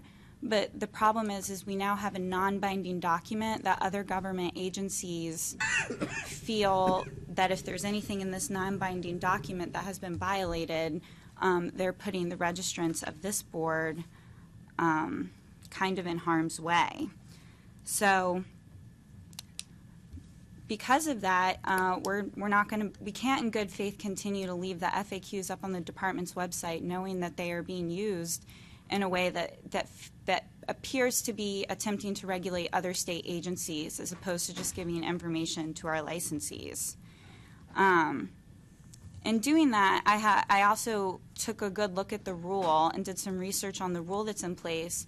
And, the AG has agreed that this rule is totally under your authority and for your authority for your rulemaking authority to have this rule promulgated. But I do want to point out to you that that rule went into effect in 2013, and since then there have only been 5 complaints, and only 3 of them ended in a penalty by consent order, and all 5 of those complaints occurred in 2013. So while we're only taking action today on the FAQs, I am encouraging the board to think about the fact that we have a rule that doesn't seem to be used ever. So that's sort of what I'm here to talk about today, but so I've been told that indicates you have, okay. Yes, I do. Okay. Appreciate you coming in and telling us that. That's a little disappointing news to hear because we try to give our registrants guidance in other documentation that we have out there. Why do you think we haven't had any more complaints since 2013? Now, we know that this has been happening, but I think this board and others have taken a pretty proactive stance when they see that happening in an RFQ to let the registrants know proactively so that they're not in violation. Could that possibly be the reason that we've not had complaints since 2013? Or is it just blind luck that they're not getting caught? Oh, I don't doubt for 1 minute that one of the reasons that we are not having a lot of complaints is that the board, the associations, other interested parties have been very aggressive with the state agencies. And, I'm definitely not here to tell third parties or the associations that they can't talk to government agencies where they think that they are not violating the law. But that's sort of the issue. In conjunction with a rule that has the authority to punish the registrants of this board, the FAQs and the rule together have been used to sort of regulate other state agencies. And whether or not we all have a personal opinion about what should be used on those state agencies, we don't have the authority, this board or this department, to regulate that. Where another agency's attorney has determined that they are in compliance, it's not about whether or not we agree with them or not. We don't have the authority to make them do what it is that we think they should do in that scenario. We have the authority to oversee our registrants and discipline. We have the them, authority correct? to oversee your registrants. Just want to make sure. And I would just point out to the board real quick, there are other laws on the books that are infrequently used. I mean, our discipline law is actually infrequently used when you look at the number of registrants. We have a very few number of complaints, and I like to think it's because of the quality of registrant that we have that allows that to do. But just because a law is not being used very frequently doesn't mean it needs to be removed from our, jaywalking's probably not cited very often too, but it's still law on the books that people consider to have some validity. Thank you.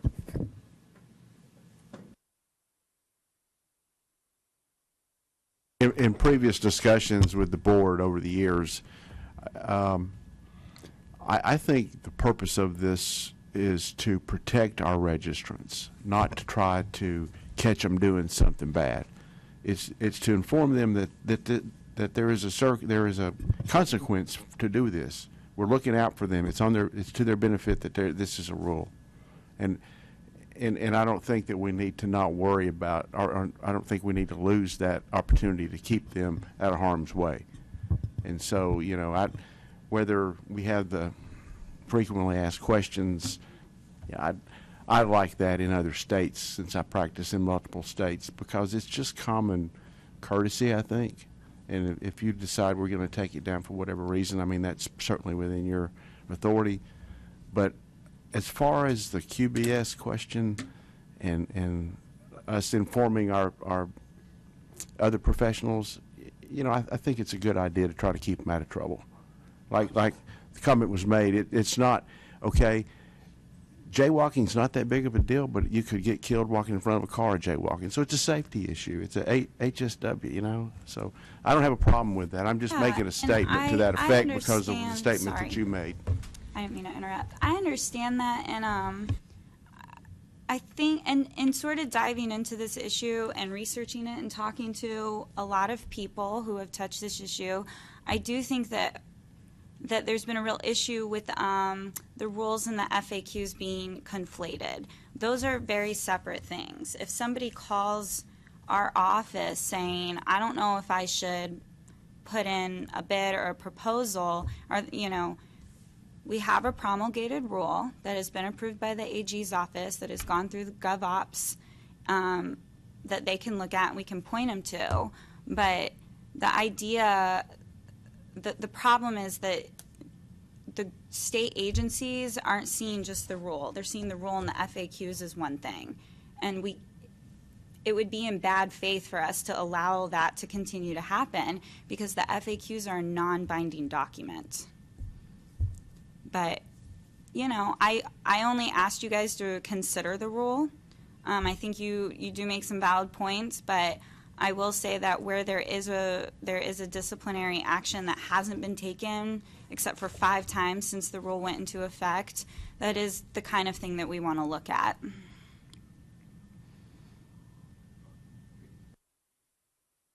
I would expand Rick's comment to say we're really not here to protect the registrants. We're here to protect the public, the health, safety, welfare of the public, and we're in this practice of architecture and engineering, and we see how a selection that's not based on qualifications harms the public in a way that it's very difficult for somebody who's not in our business to understand how that harms the public. So I don't think the role of the board has been to try to regulate other government agencies. It's been to protect the public. And the FAQs on the website were simply that. They were frequently asked questions because of the law that's on the books says that these services shall be selected by qualifications only for architecture and engineering, but it doesn't go into all of the different nuances that can occur. And so the board is left to interpret when there's a complaint. If there is a complaint, we're left to interpret that law with our registrants. So again, I just wanted to say it wasn't trying to regulate government agencies. It's trying to protect the public with the law that's on the books. And we're very aware of why that is on the books. Kathy? So is the answer to the frequently asked question still the answer that staff will give if someone calls and asks the question? No, not really, because the problem is that, you're saying, and I'm going to kind of answer your question, and Mr. is it Bursai or Bursai's question kind of conjoined. One of the reasons I want to make it really clear that we're not taking neither a pro or anti-QBS stance is because QBS is not a law that the legislature has given this department or this board authority to interpret. So where there are nuances that are not addressed in the law, when we take a stance on those and then we make the statement that if someone disagrees with that stance, we can discipline our licensees, that's what I mean when I say that it appears that we're attempting to regulate a law where we haven't been given that authority. And I don't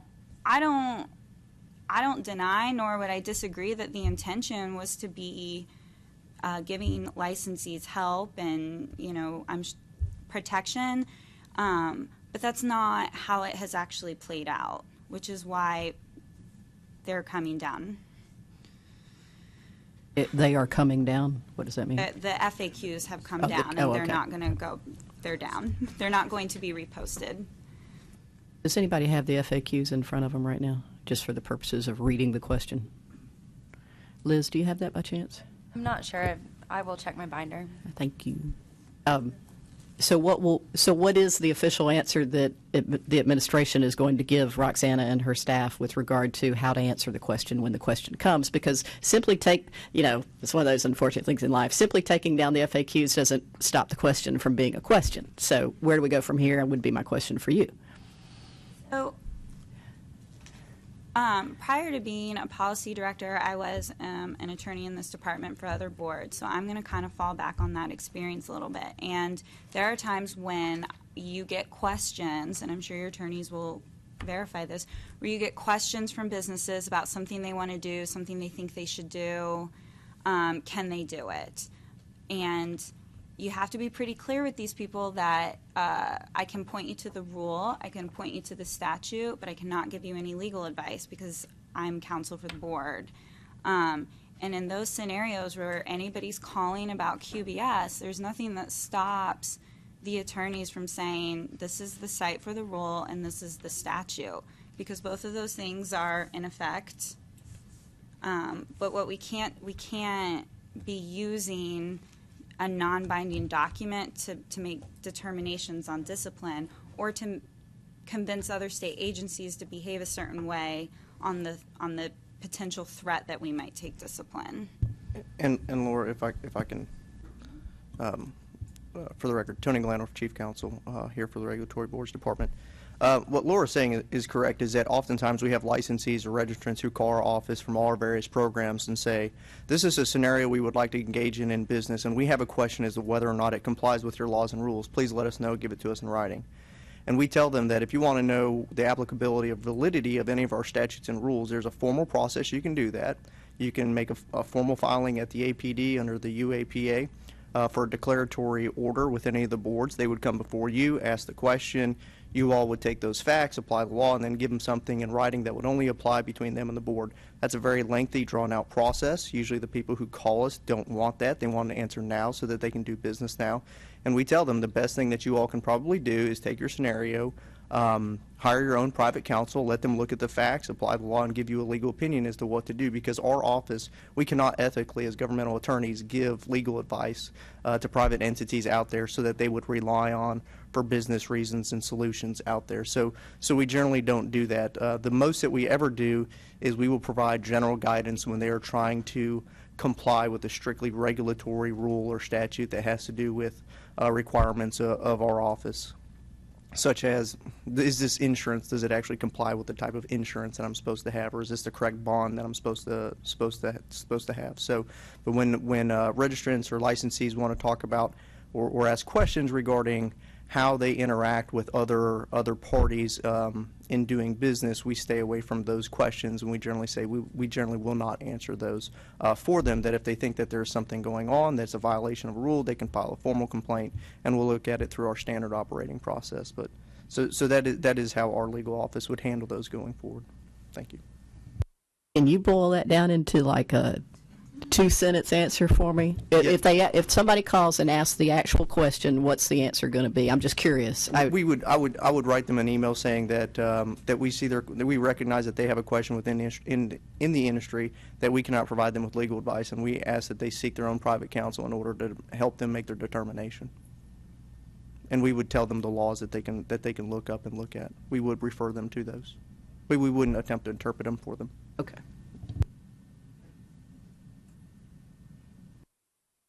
In front of you, Robert. Well, did you find the FAQ by chance? I was going to say I did not. You don't see 'em? I no longer have that in my materials. Okay, thank you. Thank you for looking. One thing, just to be clear, it seems like QBS has been the big question or the big problem, but you're pulling all the FAQs down, and why is that? I mean, there's a lot of them that have been there forever, and Ms. Martin is talking only about the QBS FAQs. okay. That's the reason I need it to be So clear. the rest of them are going to be up? The rest of the FAQs? I thought you said you were taking them all down. I did too. I have other FAQs that address like how to apply, what the fees are, administrative questions of that nature, and I don't believe that's what Ms. Martin is referring to. I'm that correct? referring to the I think there's 22 roughly QBS related. That is what I'm referring to. Okay. Apologize if that was not clear. Yeah, initially I think you had said you Yeah. took all of them.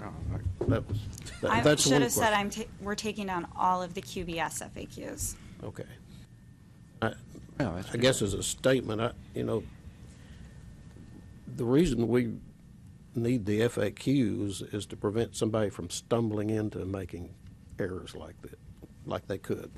And to follow up on what Robert was saying earlier, I think the reason that the number of complaints dropped off after 2013 is it became more clear. And so if we hadn't had any more, then it must have worked. Just a statement. Up to you. So, quick question, and this is something that's the quality-based selection is for professional service, and it is Tennessee Code annotated, correct? So it was passed by the legislature. Who is responsible for that? I mean, I hear this question. Nobody's responsible. Are there other laws on the books that nobody's responsible for administering or overseeing, or I'm just confused on I'll finish this part of it at first. The second thing is, if we are taking down the FAQs for QBS because they are they portend to give legal advice, and I think that's kind of in essence what we're talking about. Are there other FAQs that we have over there that are also pointing people towards statutes that we also need to purge using that same kind of logic? And it seems to me that we may have, I've not looked at our FAQs in a while, but a lot of our FAQs go back to a Tennessee Code annotated statute of some sort. Who's in charge of QBS if it's not specifically there? I mean, as far as I know, we're the only people that use QBS, professional services. I may be wrong. So anyway, I'll shut up. Laura, would you? Yeah, so I'm going to have Tony kind of help me with that, because that is sort of a... So we this question actually came up earlier this week when we met informally with the Attorney General's office, because the way that QBS is written in the statute, QBS it says this is the process by which these services should be bid. It just says this is the process.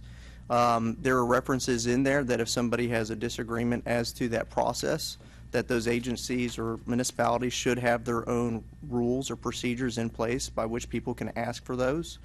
And that is the general process by which that should be resolved. It does not have in there a jurisdiction of any particular court as to where these go. So it doesn't create a cause of action or a legal action by saying that you could go to circuit or chancery court to discuss this. It doesn't. In the discussions with the Attorney General's office, we believe that there is a catch-all. They can do a writ of certiorari or a writ for supersedis in order to enter the court and say, we have no resolution, please assist us with that. That's just in layman's terms. But the QBS statute doesn't say this is the department or agencies who's responsible for it. It just says when municipalities are having certain bids on, that this is the process by which they should do that. Sorry, not bids, but for qualified base selection. So this is the process by which they do that. And it doesn't say if you, it doesn't have a lot of qualifiers as to what is the result if it's violated or whatnot. You would just have the bid process should just be redone generally, but it does have some remedies within there as to those persons who would be going through that process could say no, it shouldn't be a RFP. I believe it should be a QBS and go back to that agency. So, but they were very clear that this board does not regulate QBS, and the legislature never intended for this board to be the regulator of that process and to mediate that process. That's a question. Are there other laws on the books? Sorry. But I Are there think other you're laws on the books that are not regulated by some government agency? Because this one seems to be one that's, I'm not going to use the, without a home. There are, I mean, I think I understand your question is just generally, are there other laws on the books that are out there? And I'll be honest with you, I'm sure I'm sure different attorneys could have different experiences with other laws that are out there as to who, as you would have agreements. I can't think of any off the top of my head. I want to say that I believe under the Title IV regarding consumer affairs and deceptive trade practices, there are some catch-all requirements of interactions between businesses that don't have a lot of remedies to them, but it's just some uniform transactions. But that's probably the best off the top of my head right now. Also, I want to add to that. I mean, there are lots of lawsuits regarding common law, regarding, all kinds of things that don't specifically give enforcement to any agency, and that's why people rely on the general jurisdiction of the courts. So, there was discussion back and forth about who has standing and who has a jurisdiction here, but in general, wherever there is no specific enforcement, there's usually, if someone can prove standing, there's usually going to be like a general jurisdiction. And I guess I want to get to the second question you asked. You said there might be other FAQs that portend to give legal advice, and that may be the case. I'm not aware of that, certainly, or we would have reviewed those as well. But the FAQs regarding QBS are the only FAQs that seem to be used by interested parties as frequently, quite as frequently, and they're the only ones that government agencies are having communicated to them that they should probably be following these. And even though everybody agrees they're not binding, we have government agencies calling us saying, well, we made the determination that we were in compliance with the law, but we'll change our process if it means that you're going to revoke the registration of an engineer. And that's when we know that we've overstepped. We can't, we're regulating something we don't have authority to regulate at that point. And I understand what you're saying, but you just made my point on the beginning is that this is the one that you're getting a lot of back and forth on, which means that it is obviously a topic that people have a lot of questions on, and a topic that I believe we've been able to keep a lot of our registrants out of trouble by violating a state statute, even though I don't know who's got jurisdiction over it. But there is a state statute that says you cannot bid professional services. I mean, Well, I want to be clear public that the funding. state statute actually puts the burden on the state agencies. It says the statute is very clear that the selection has to be made based on qualifications, like you all have agreed. But I believe that burden is really placed on the state agencies. It's really the rule that has shifted the burden to the licensees. So our registrants need to then file a lawsuit against a state agency if they believe they're in violation of a QBS statute. I I mean, that's in essence the path we're going down. And these state agencies are supposed to have an internal complaint procedure for registrants if the QBS process is not filed. Which can take a lot of time, which again takes a lot of business, effort, time, and money to run a business, and we're trying to be a little bit more business friendly, but that's another story. So anyway, I'll shut up. Could I just, I'm sorry, Chairman.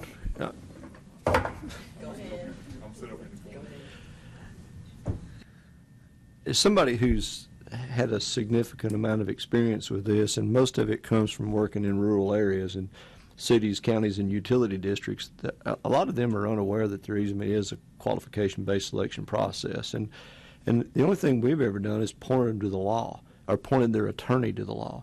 But now you're saying, I'm still not clear on who would that local attorney contact for clarification and interpretation of the law? Mr. Heathcote, the state of Tennessee provides, MTAS and CTAS provides technical guidance to all the municipalities and counties. They have. I'm really familiar with them, and one of my mayors has been a 40-year agent of MTAS and regularly asks me questions about that.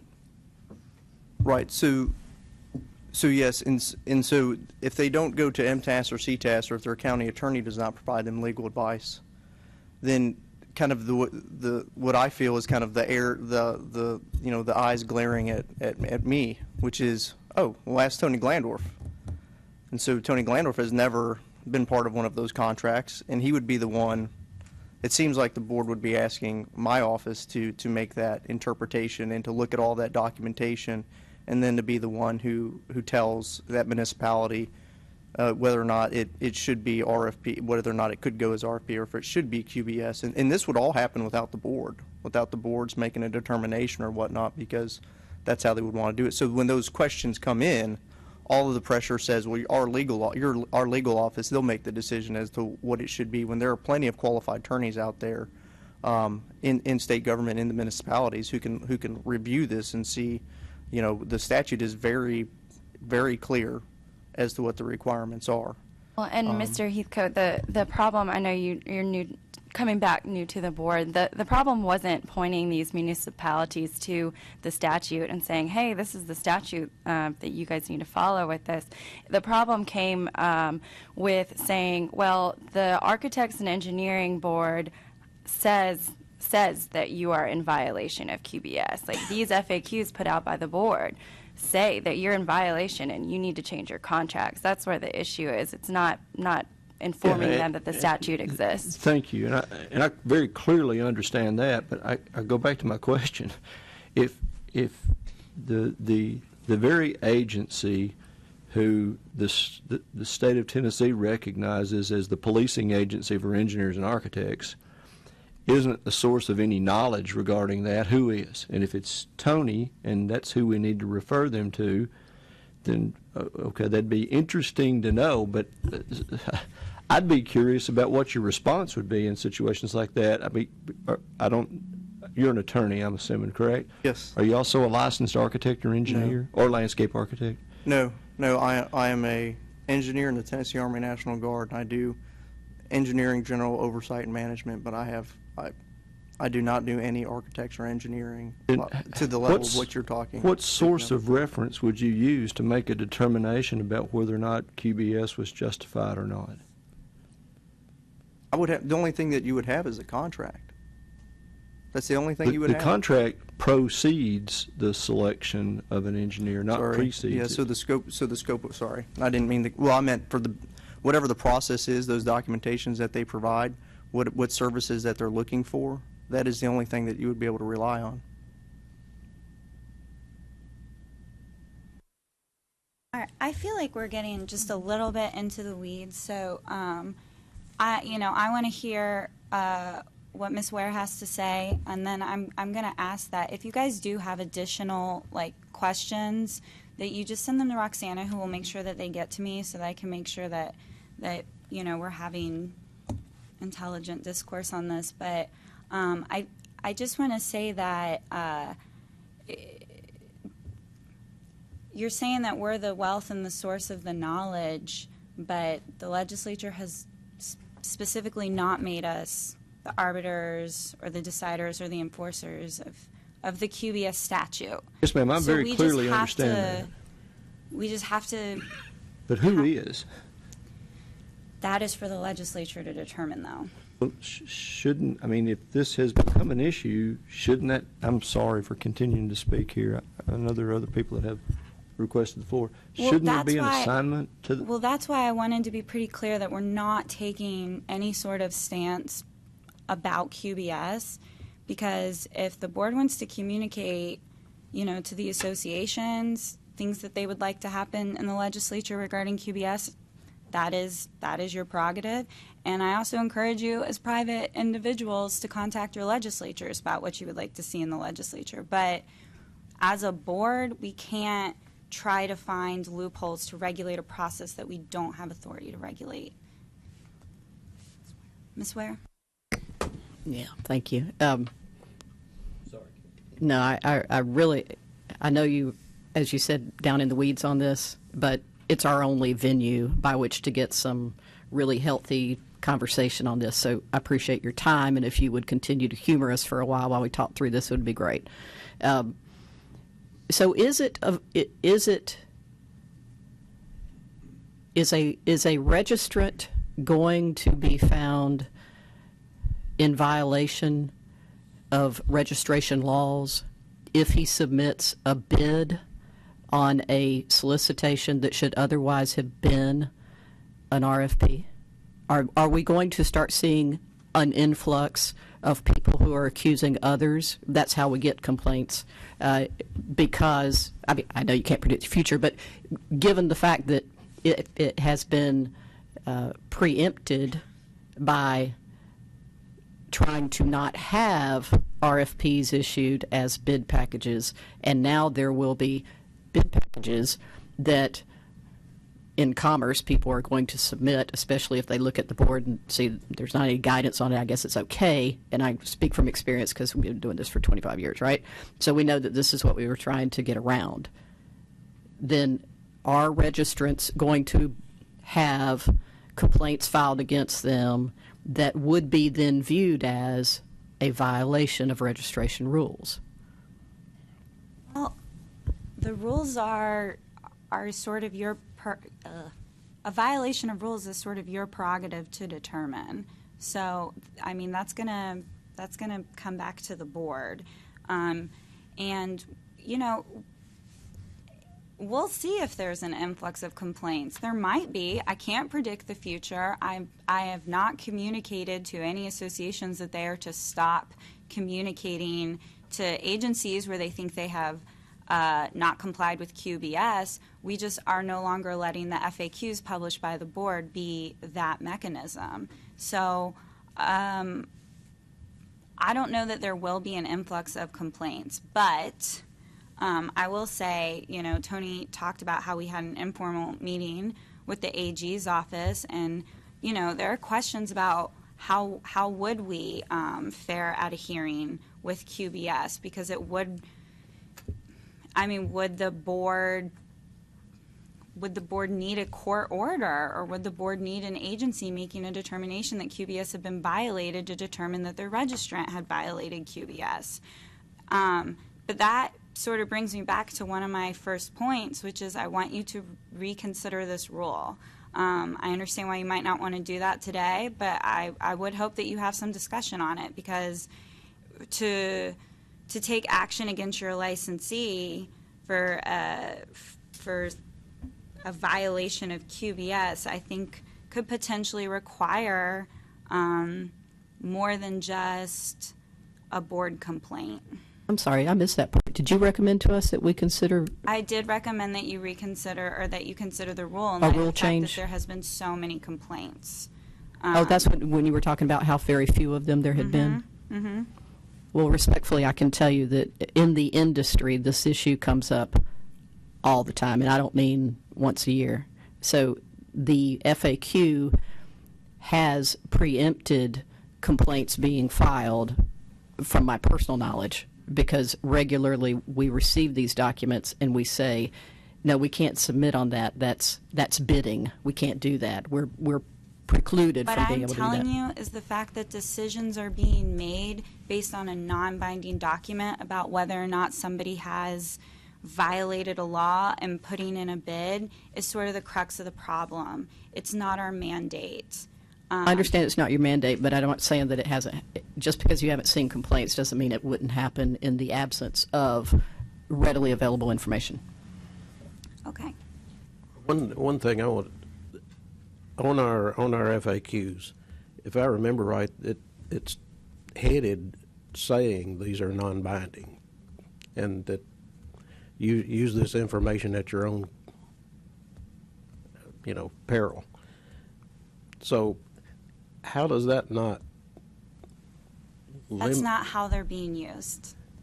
Well, That's not how they're being well, used. maybe I you know need it to says point them back and say, but "Please we've read spoken the-" to multiple state agencies who had to use the FAQs because, in their opinion, licensees were going to have discipline against their licenses unless they complied with all these FAQs.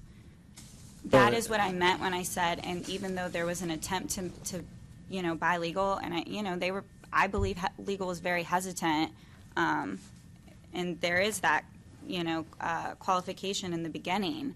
But that being said, I almost feel like we cannot, in good faith, leave these up on the website saying that they're non-binding when that's not how they're being used.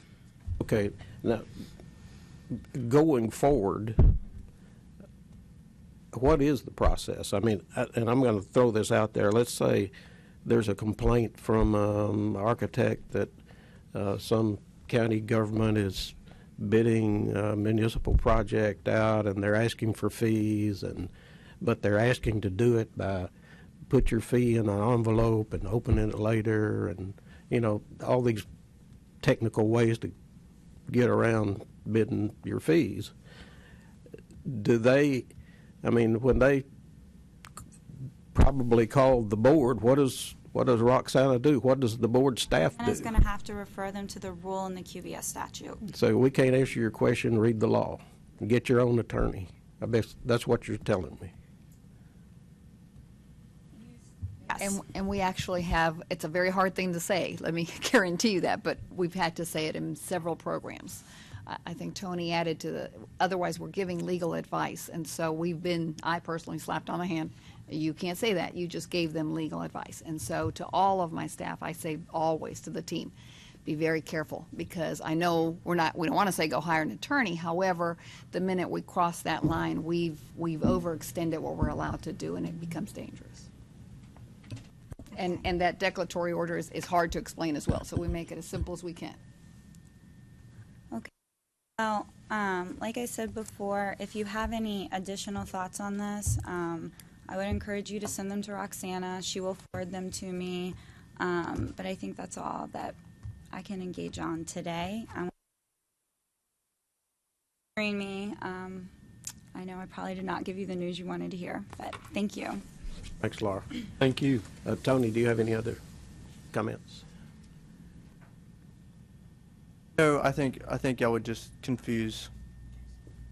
It would just probably be maybe a little bit more confusing. It was just actually the last. It was really the last comment. It kind of seemed. It sounds like that.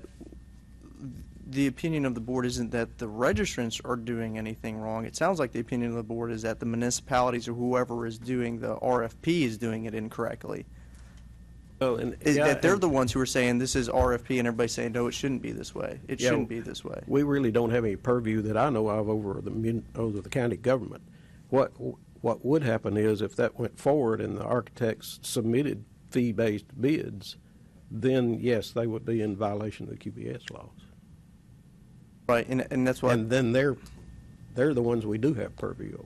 Right, and that's why my office always was a little hesitant of, well, what if they went back to that municipality and their attorney said, no, this is the correct way of doing it.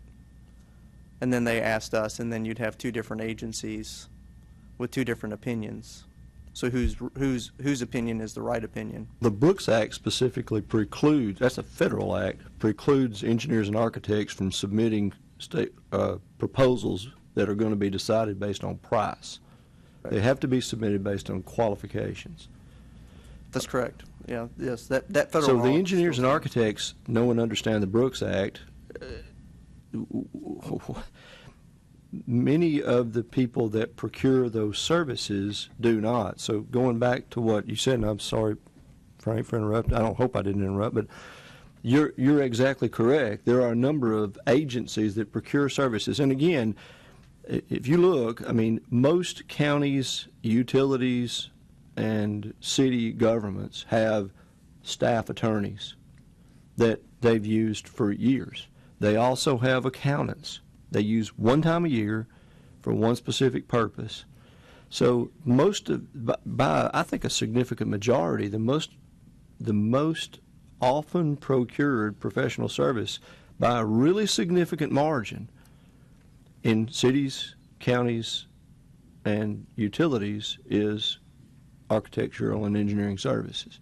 So yeah, I would think it would be. I would think that they would be. I don't want to use the term culprit. They're not, but they're not clear on the interpretation or even the existence of the qualification-based selection program. And when they need interpretation, generally they, for whatever reason, they'd look to this board for some sort of direction or guidance on that. And I think that's the very reason that the FAQs were published to the website to begin with, is because there was such a proliferation of questions when this act went into effect in, I think you said 2013.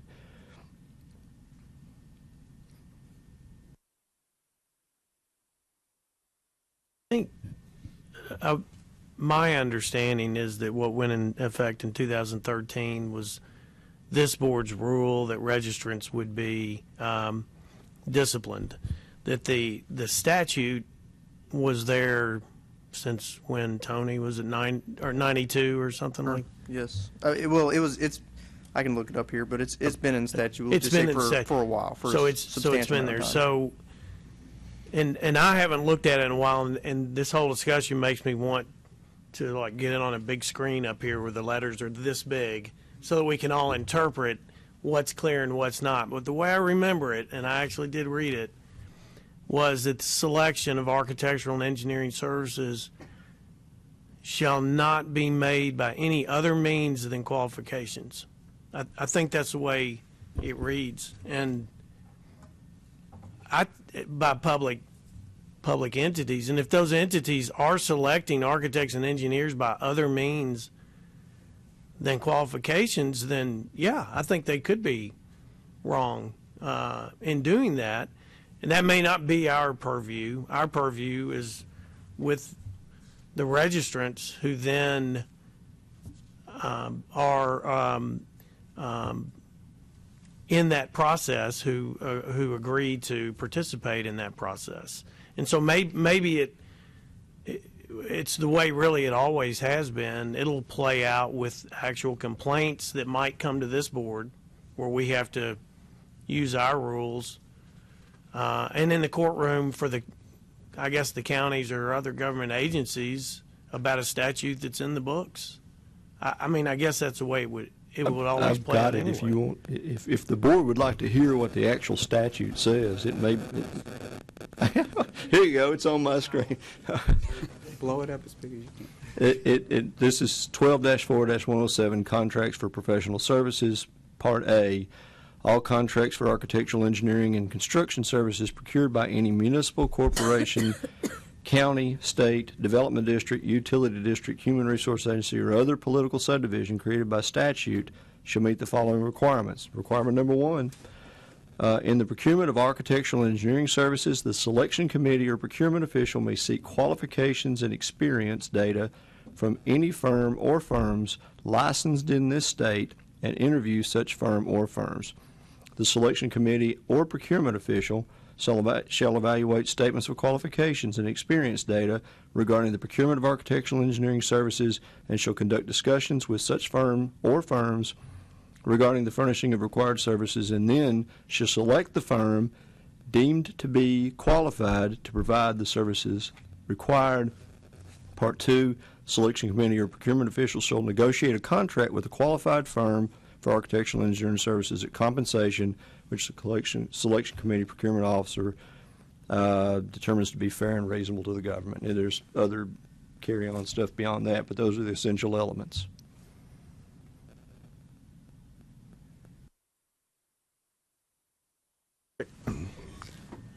Can I make a suggestion? We're going to talk about this for 4 more hours. Every time we get on this subject, talk about it because we're all over the board. I think what you said is if we had a big screen up there and we could talk this out, if it's appropriate, could we have a special called meeting where we can just focus on this subject with the staff and the legal and whoever we need to get in the same room so we can at least get on the same page? I understand about the FAQ. You want to take it down, you take it down. That's within your rights to do so. But if we are not all in understanding of this, however you want to law, rule, whatever it is, we're going to be all over the board continuously on how we react, what you think, what I think, what he thinks. You know, I'm over it today. Is I guess my point. And please, no offense to anyone who would like to continue talking about it, but you know, we do this every single time, and we keep getting deeper in the weeds. I'm not finished. Okay. Go ahead.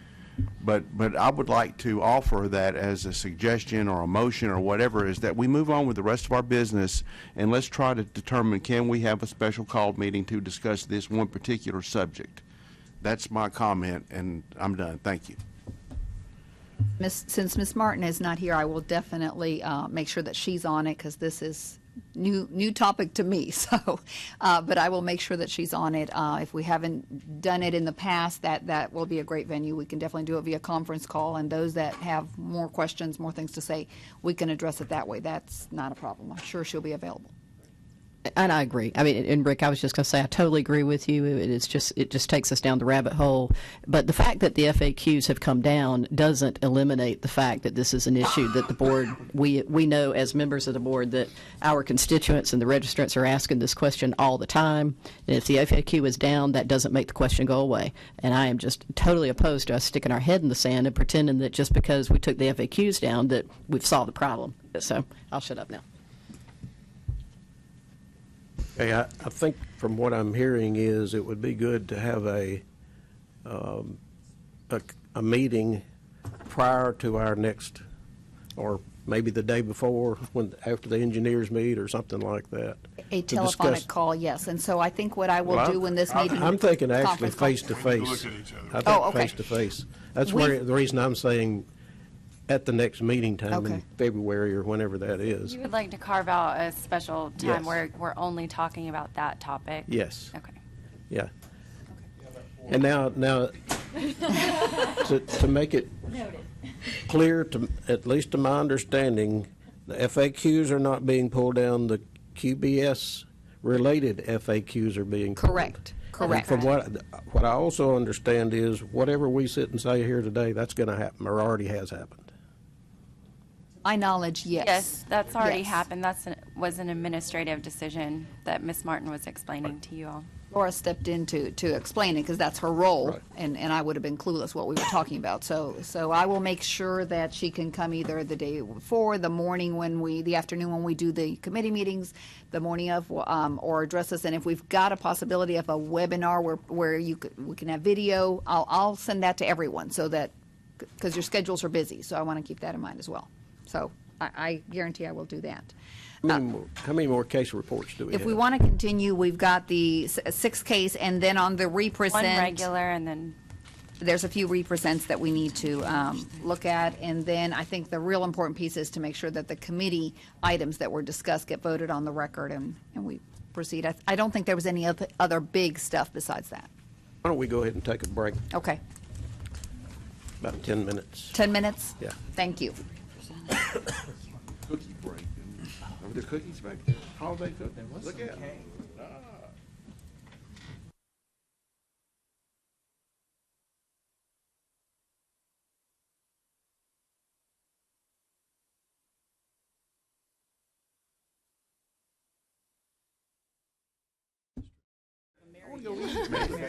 I'm not agreeing. Chairman Waxter, we're back on the record. Okay, we're back. Oh, sorry. I didn't want them to. Let's call our meeting back to order here. Thank you, thank you. If it's okay, we'll continue with the legal Yes. report where we left off. Yes, We're back please. on record. Case number 6. Case number 6 is 2017-070401. In this case, we have someone who didn't comply fully with a continued education audit. The individual did send a chart of credits, but when staff would ask for, sorry, I'm finishing my sun chip. When staff would ask for the supporting documentation, they were told by this respondent that they weren't going to be able to produce it. Staff gave them multiple options on how to do that, how to contact folks, and ultimately the respondent said that it wasn't going to be possible.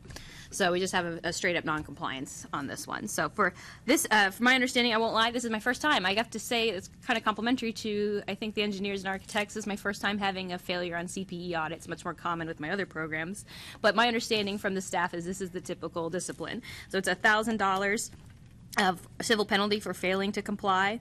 Additionally, respondent shall submit proof of the required number of continued education hours within 180 days of an order settling the matter.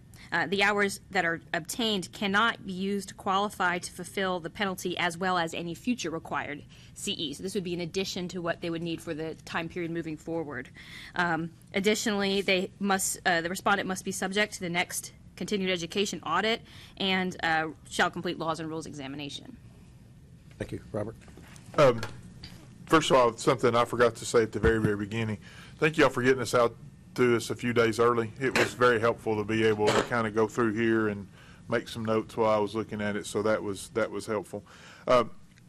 Is there also, as part of this $1,000, is it also where they incorrectly signed their renewal form? That is part of why the penalty is Okay. associated with Okay. it. Yes. Okay, very good. Okay, we have the case presented. Do we have a motion? I make a motion, we approve per staff's recommendation. We have a motion. Do we have a second? Second. We have a motion and a second. Is there any discussion? There being no discussion, all in favor say aye. Aye. Opposed? Motion carries. Next case, number 7, 2017-051171. I got out of order. You're on represents. Oh, I'm sorry. I moved on to the wrong page. So the first one is actually, well, I thought there should have been another one in here.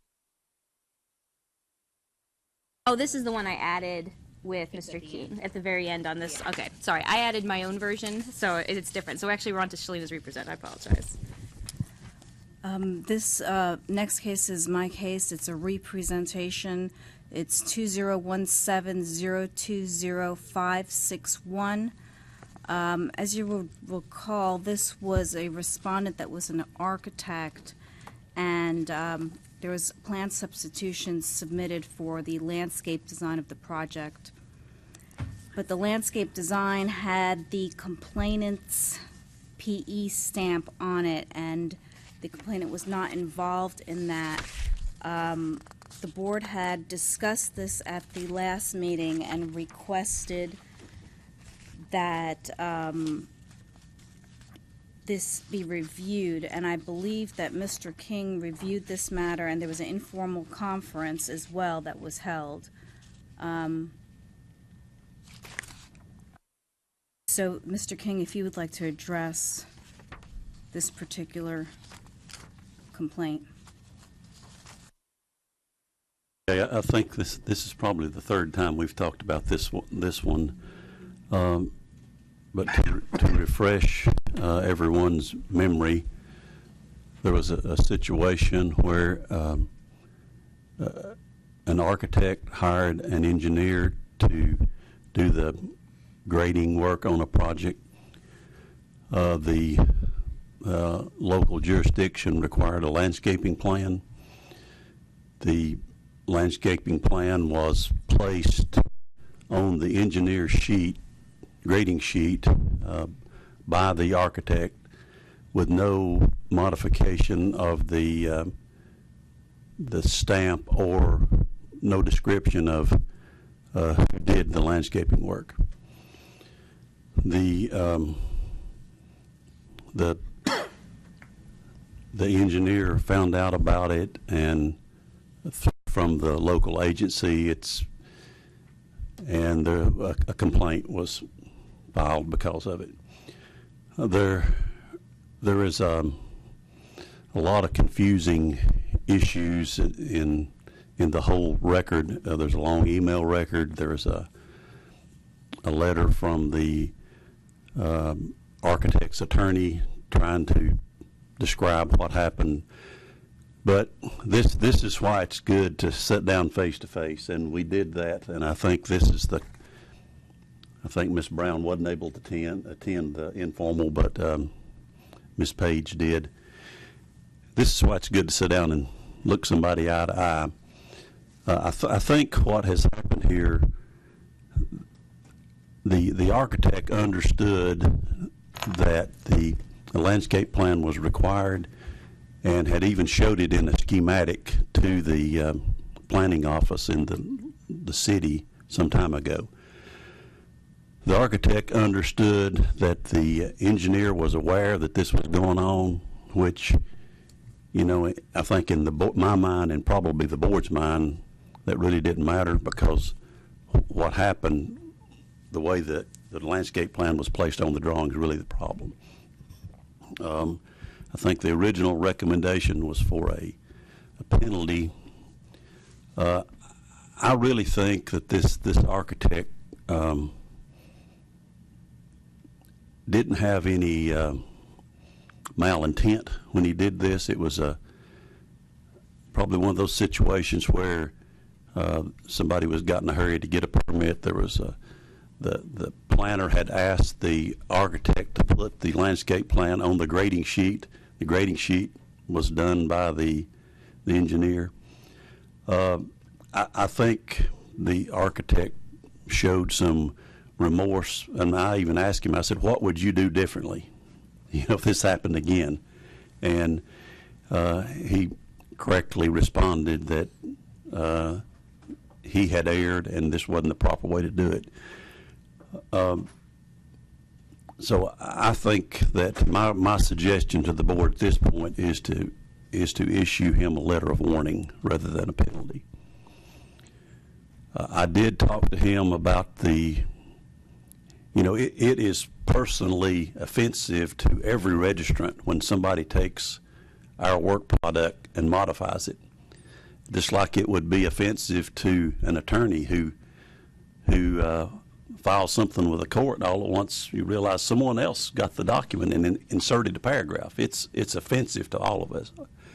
But I do think that this individual, this architect, is fighting for his record. He's a gentleman who is very close to retirement. He's trying to protect the integrity of his record, and has probably spent more money on an attorney fee than our penalty was suggested. So I think by going through this process, I think he's learned his lesson. So I think it would be sufficient for us to issue the letter of warning rather than a penalty. So that's my suggestion to the board, and I'd be happy to answer any questions. And I don't know if I described everything properly, but one of you all could correct me. I think that's right. I think, and also I see that there was it something about rescinding the letter of instruction that we sent to the complainant? I think we did that last month. Did we do that? Okay, I wasn't sure if that so I would like to make a motion based on Mr. King's presentation that we issue a letter of warning to the respondent on this matter, and let it go with that. Okay, we have a motion, we have a second. Is any other discussion? All in favor of the motion say aye. Aye. Opposed? Motion carries. Second representation, 2016-053951. I'm actually going to ask that we withdraw this one for now and move it to the next meeting. Mr. Tibbs and I have been working extensively to review this case as it moves through litigation, and we'd like a little more time to really dig into the plans. There's quite a few, and we've been working together on that. So we're not ready at this point to look at it. I put it on the report just to be sure since we're doing it early. But I think we should bump it to February, and there's no consequence to that because it's actually already in charges authorized status. Okay. Just quick thing on that one. Okay. So we would basically have 2 board members that would recuse themselves. We've got one. I'm just worried about a quorum at some point to hear this case, which is fine. Do we have any indication on our vacant seats being filled? We don't at this time. So, but I think we would still have quorum, and if we went to an administrative law judge and the board had to hear, I think we would still be okay. So, Okay, but okay. right now I We're don't have a getting point. close, and if one person's Yes. out or something, that Then gets we- us in right. Right, and that was actually something we talked about quite extensively before allowing the respondent to come and speak with a second architect. We understood that would put Frank in the position of having to attend any hearing that may come out of it. But considering he's the guy for it, because we need to have an architect obviously decide an architecture case. It's by statute and makes sense.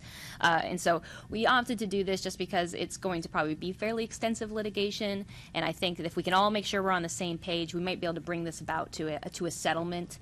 So I wanted to make sure that everyone understood the position of the board and that there was no chance that we were going to either change our minds or that if there was a dispute, we'd rather bring it out now. Okay. Yeah, so good observation though, because it's definitely a concern. We're getting close on a that just hit me when I looked at the 2 names there. So. Totally agree.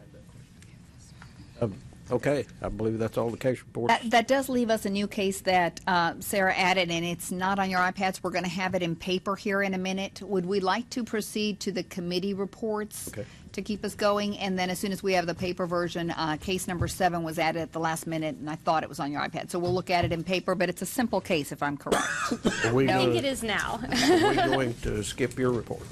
I think, and actually I can cover it. I think we've done bits and pieces of mine. I did want to let the board know the newsletter would be my next piece. The newsletter is almost ready. I had an opportunity to speak to John about it. Legal has reviewed it. I think where we weren't ready to present it at this meeting, we will in February. I need to get a hold of NCWS. Some of the articles and things we're listing on there, they need to approve for us to be able to be ready to bring to the board to review. We will post it on the website, and then it goes out via email notification. And just for a point of clarification, legal has approved for the NCEES article to be included. We just need to get permission from that organization to have it in our newsletter. But on our end, we're good with it.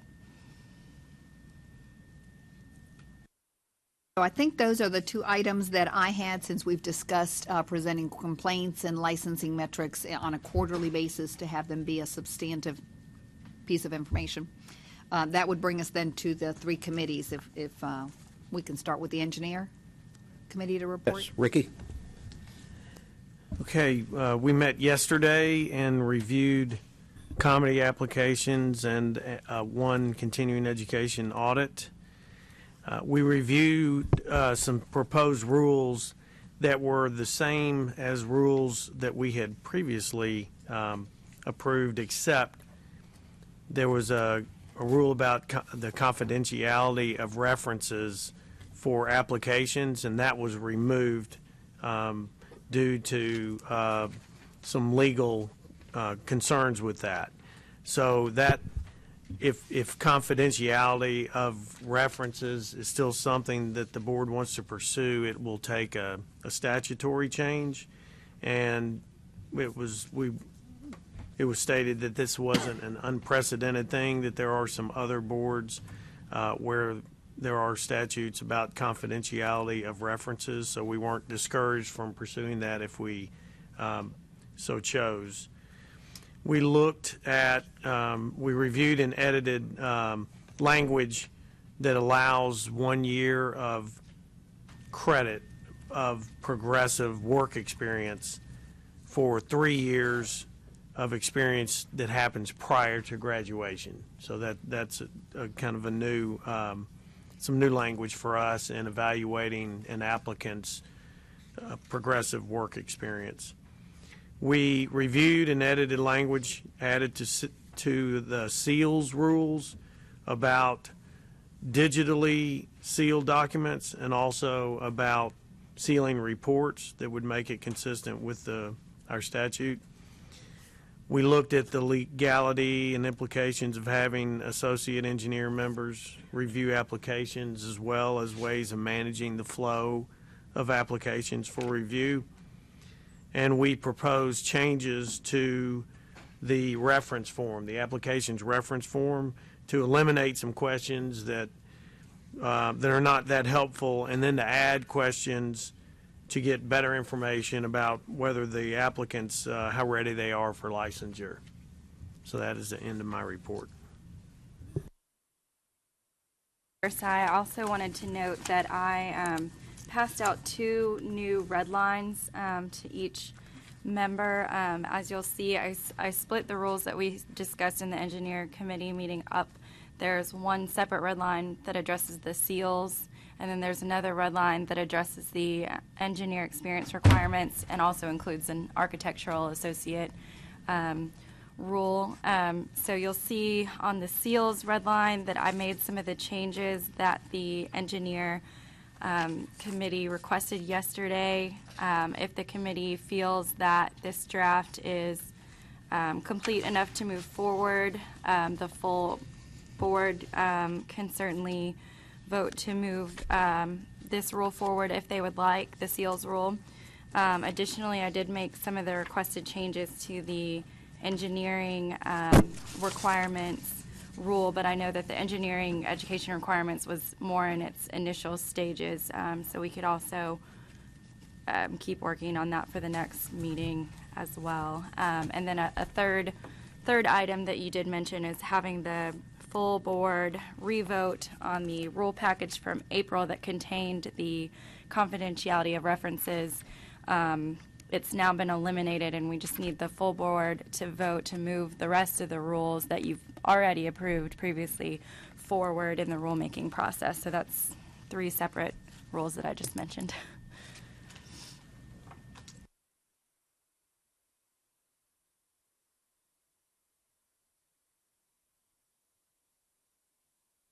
So on the rules, do you need to do that now, Elizabeth? It looked like it was a little later in the, is that right, or is that 2 different ones?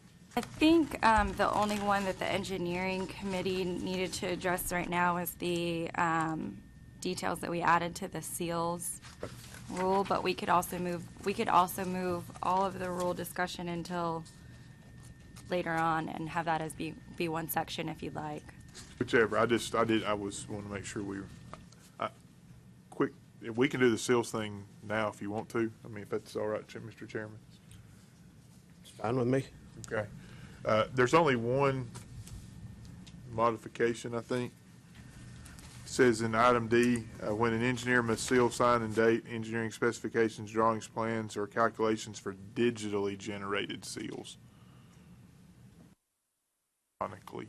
Okay, I used the language that is consistent with the language mentioned in Section 8 of your already established rule where it says electronically generated signature and electronically generated seals. Did you want to change all of that to digital just for consistency purposes? I think we probably do because, and if we're Mr. Chairman, if we needed this, I didn't know we had all the other things. We need to discuss that later than for expediency. Digitally and electronically get confused quite a bit, and digitally is what we're really trying to push towards. So that may help our registrants. But there is an electronic method as well, so I did not want to conflate the 2.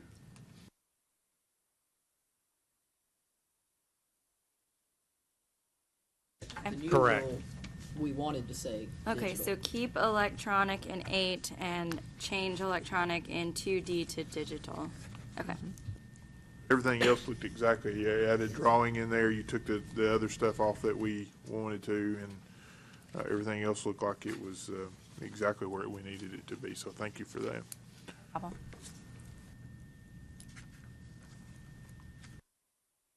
I think we have to have a full board vote on it. So I'll make a motion since I don't think we had a recommendation from the engineering committee. I'm going to make a motion that we approve the additions to the rules of professional conduct 0120-02 under rule number seals 012-02-08, and I may have missed a couple of numbers. That adds the ability to adds item D and subsections 1 and 2, as well as some other miscellaneous information under number 4. Just for clarification to the architects who weren't privy to some of this, what this allows, especially on large plan sheets, it allows an index sheet that has all the seals on it for everybody that worked on the project, so that when you digitally seal that PDF file or that electronic file, you only have one place that you have to go do that, and it really does save quite a bit of time. You don't encounter it as much, but when you're doing 800 set of roadway plans and you have to take a sheet out, that PDF goes and checks every sheet. This just, it certifies the document, but the index sheet shows who did what on what pages, which is the intent of what our rule is, and it saves a tremendous amount of time to do it this way. So it's an option. It's not mandated for all plans. It's an option. Okay, sorry. That was one heck of a motion. Do we have a second? Do we have a second? I'll second. All right. We have a motion and a second. Also, along with that motion, or we can do it separately, to approve these rules, the full board would also need to approve the excuse me, regulatory flexibility addendum answers. Those are on page 8 of the red line. Basically, it addresses how these rules affect small businesses. So if you'll review those quickly as well, and then so the answers to those questions as well as the rule will need a roll call vote from the board to move forward.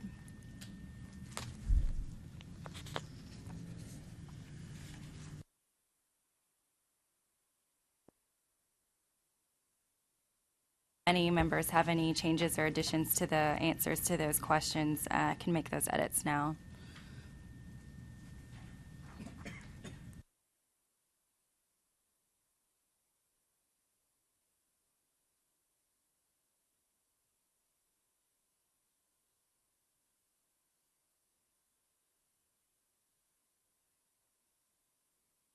I add that to the motion to approve.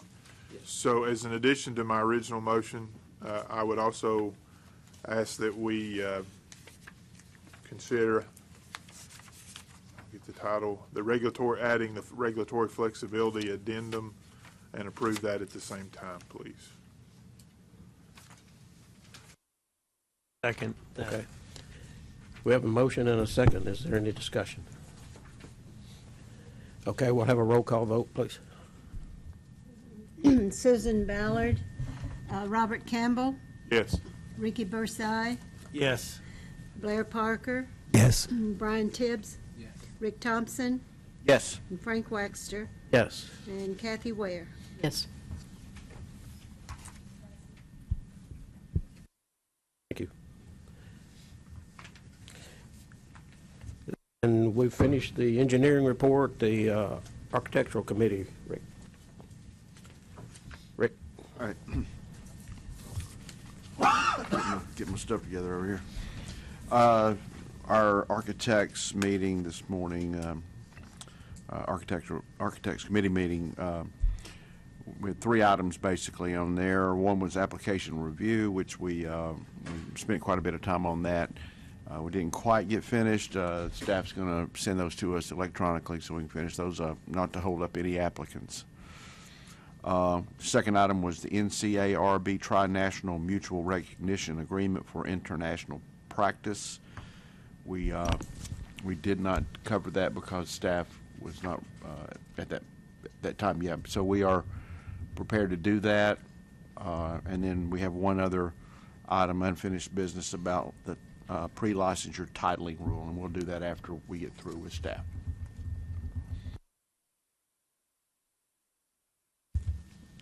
Good afternoon.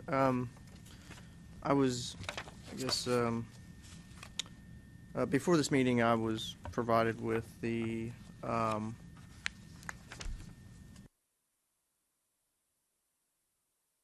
letter of understanding for the Tri-National Mutual Recognition Agreement, and had been going through that because it's a very simple letter of understanding, but it makes reference to a memorandum of understanding that was previously signed in June 2013. So I was asked to look at this about the board's potential decision to adopt this, and in looking at this, this is something similar that we had done previously with Australia, New Zealand. So I looked at it in essentially I'll tell you, I have two concerns, but I think I'm satisfied that, is my understanding, is the way that the education would have been certified in those other countries through NCARB, which would be through generally the NNAB process, that would be similar as to how we do already currently. So we currently have that in the rule, that if it's that would be acceptable education. So I previously had a concern about this earlier this week, and I've gotten more into actually how that happens, and I'm comfortable now with the education. The experience that they have here for this one is good experience. It's more than we currently require, so that is absolutely fine. So the two things that I had a concern on about is that, one, I don't see in here in this agreement where you would be receiving any reference letters, which you currently require. So there's no reference letter requirements.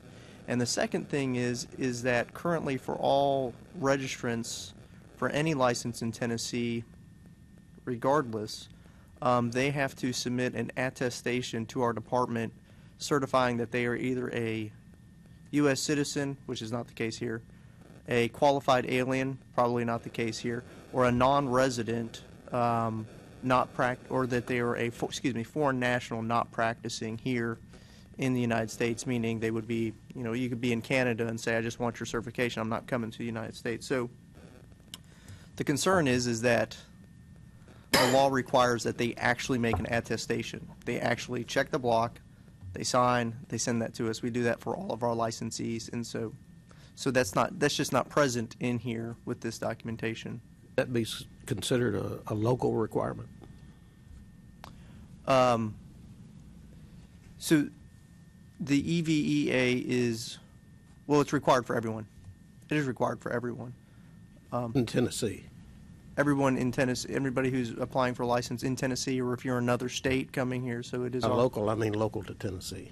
No, every state generally does it because there's a federal law on it, SAVE, S-A-V-E. So there's a federal law that indicates that certain states that were providing specifically property rights, including licenses and registration, must, in order to obtain certain federal funding, pass this law.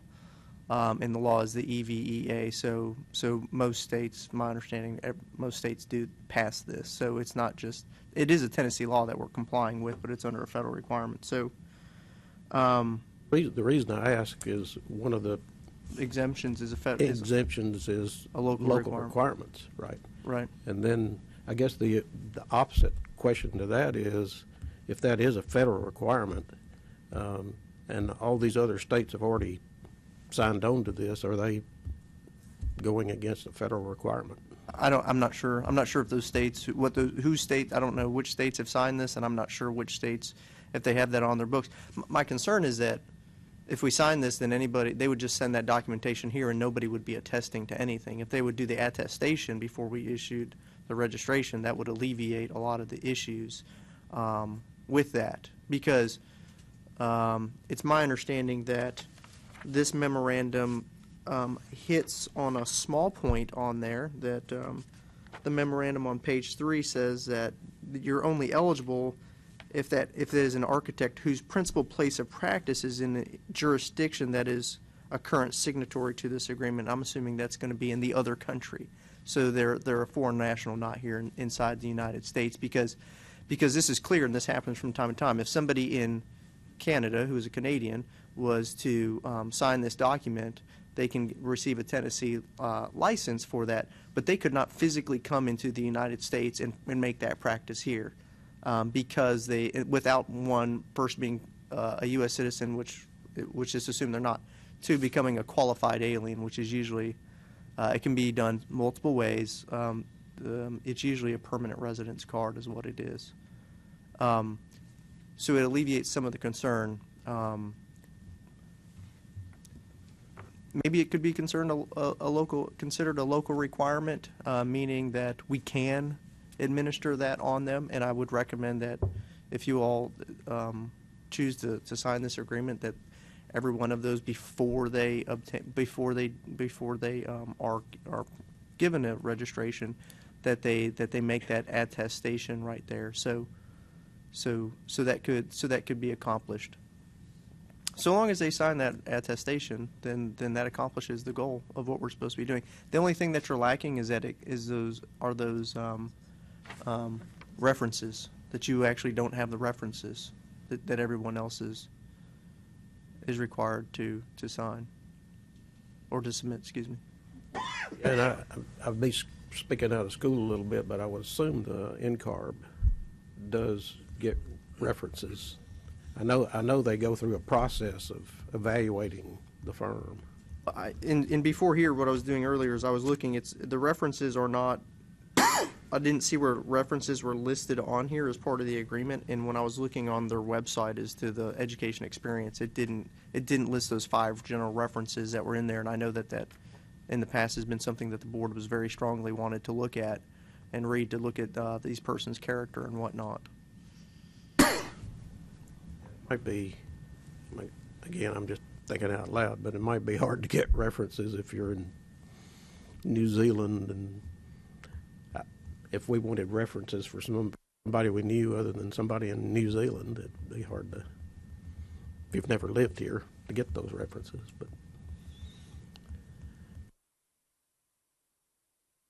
But personal opinion is, I think I would propose we sign this agreement or letter of understanding or whatever it is.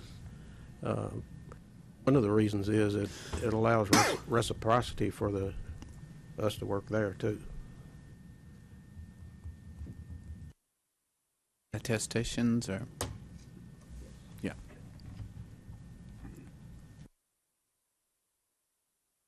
A letter of understanding. We've talked about this previously, that if we have other items that we need, we have the right to ask for those items. Well, see, so that's a kind of the question in the agreement. It doesn't go into any real detail, but it says specifically that they were not being able to require to submit further documentation such as social security numbers or any of their business numbers. However, that we can ask for, they may impose familiarity with local laws and other local requirements that also apply to all domestic applicants seeking reciprocal licensure. So, and it specifically says, not that we can't ask for social security numbers. However, I mean, there's a separate state law that anybody who applies for a license, if they have a social security number, must submit that to us. Yeah. But if they don't, we can't ask for it. No, So we ask for it, they just don't have it. There's U.S. citizens who don't have social security numbers who are part of certain religious groups or whatnot that don't have them. So it's a smaller concern. I have a small concern, but it's just when it doesn't comply with the letter of your rules specifically on those not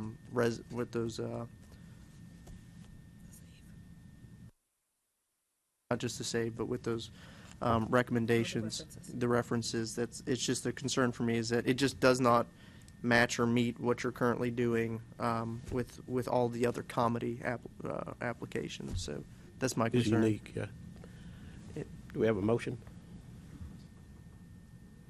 One more question. So it was was it specific to any other, just all international? Did it have any specificity at all? The countries? Yeah.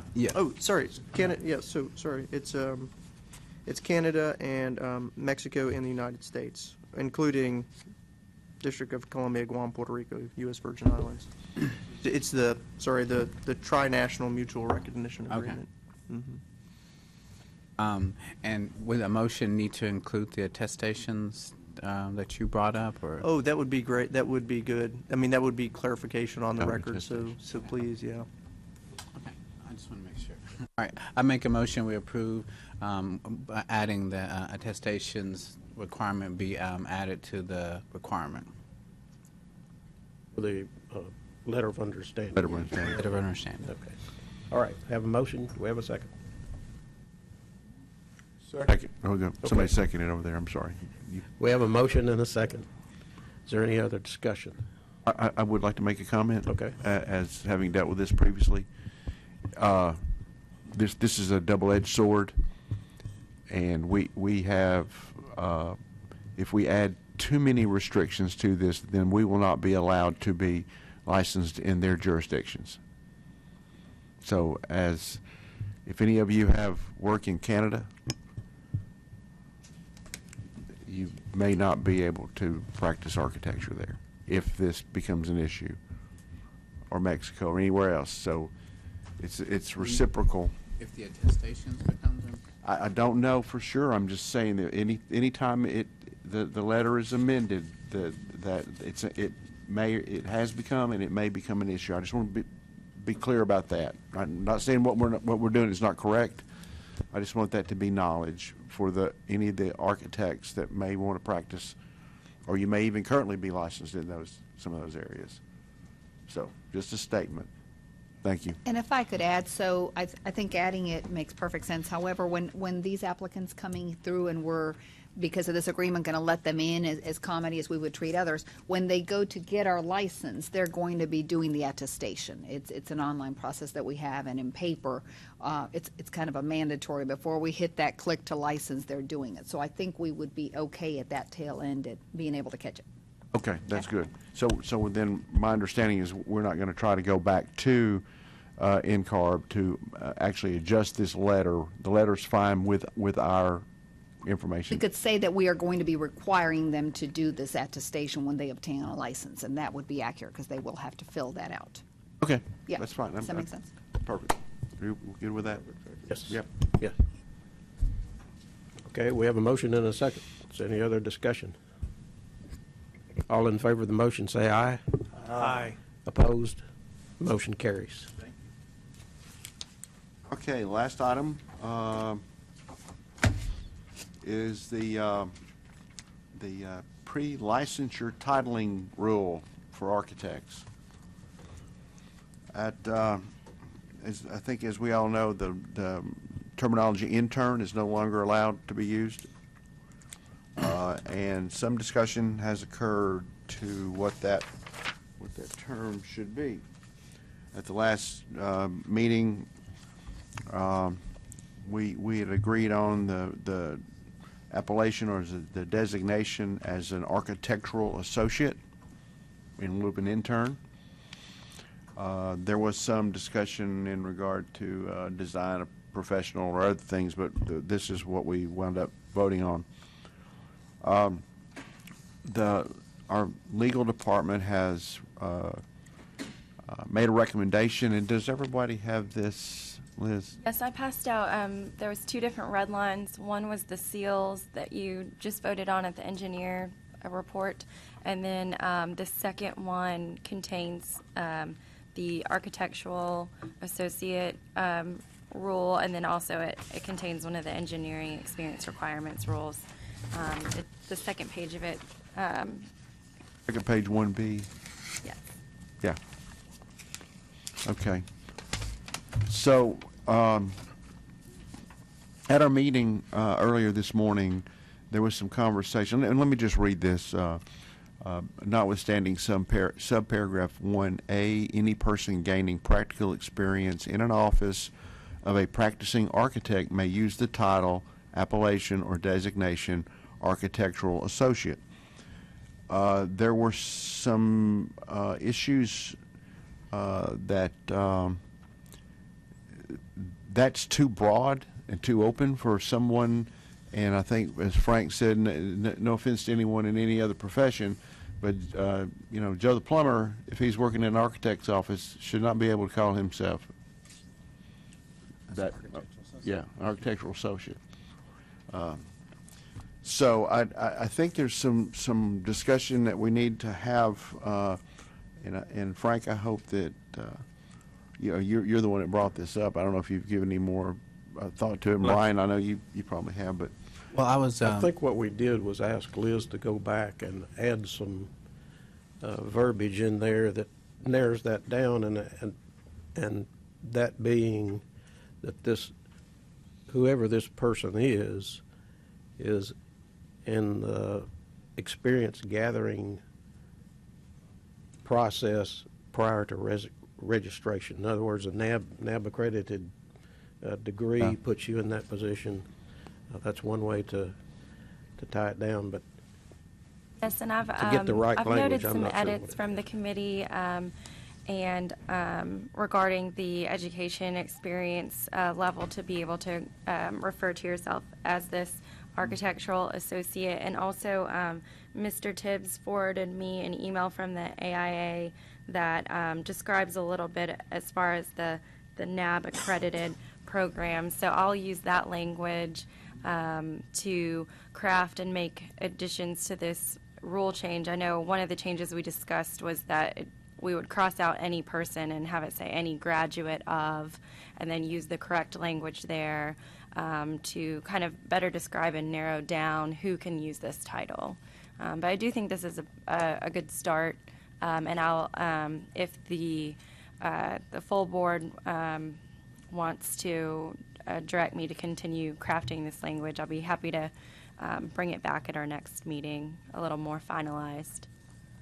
Well, that will be our last item for the architects board meeting or committee meeting this morning. So this is what we suggested, and legal's going to help us on that. I'd like to make a motion asking Liz to. Can I make the motion as the chairman of the committee? Sure. Oh, I'd like to make that motion that you continue to develop that definition and utilizing the appropriate language for the education requirements. So. Second. Have a motion and a second. Any discussion? No discussion. All in favor say aye. Aye. Aye. Opposed? That's my end of my Motion report. carries. Moving on, Finance Committee report. Thank you. The sole discussion of the Finance Committee was the consideration to reduce or eliminate, I should say eliminate, application fees, the comedy application fee, the intern application fee, and the test application fee. The committee sent this, actually referred this over to the full board, and we've had that full discussion earlier in this meeting. Next, unfinished business, action items. Thank you. I went ahead and distributed what I think everyone had previously received. Those are John's pending items, just for the sake of not having maybe to go too far into them. I think what my task is going to be to make sure that anything that was not covered and cleared up today remains on something to follow up on so we can refer to them. At one of our committee meetings, we said we want to leave this unfinished business open area, but what I may do when we get to that part of the meeting is leave it up to the board to decide and discuss what we think we want to proceed with and what is, substantial and we're ready to discuss at this time. So I don't, normally what I've done in other programs is I have notes from, right now I think I'm at 20 pages of notes from so far as of yesterday. So I highlight to myself what needs to be followed up on. I know that Liz does the same thing. So we are not going to drop the pieces that we need to do, but by leaving that unfinished business area, I'll make sure that we address what needs to come up, if that is okay with the board. Sounds good. We've discussed, I think, everything that I had. I do want to let everyone know, I passed around, Robert Campbell did a fantastic job working on this reference document, and when we did the engineer meeting, it was brought up, but everyone has this. I don't know if we want to address it in paper. It is the reference form that we were going to tweet the questions. I've got it in a Word version that I can email everyone, so you have better time, I think, to really add to those questions. I think the conclusion was we want this to be not necessarily one page, but robust enough that we get a good indication of what this candidate is that's coming in. And so I welcome then getting these back, and what between Liz and I we will do is make sure to include the potential questions. So even if we end up with, instead of 11, 20, then those 20 would be discussed at the engineer committee meeting, and then the full board would get to look at that. Does that sound okay, Mr. Campbell?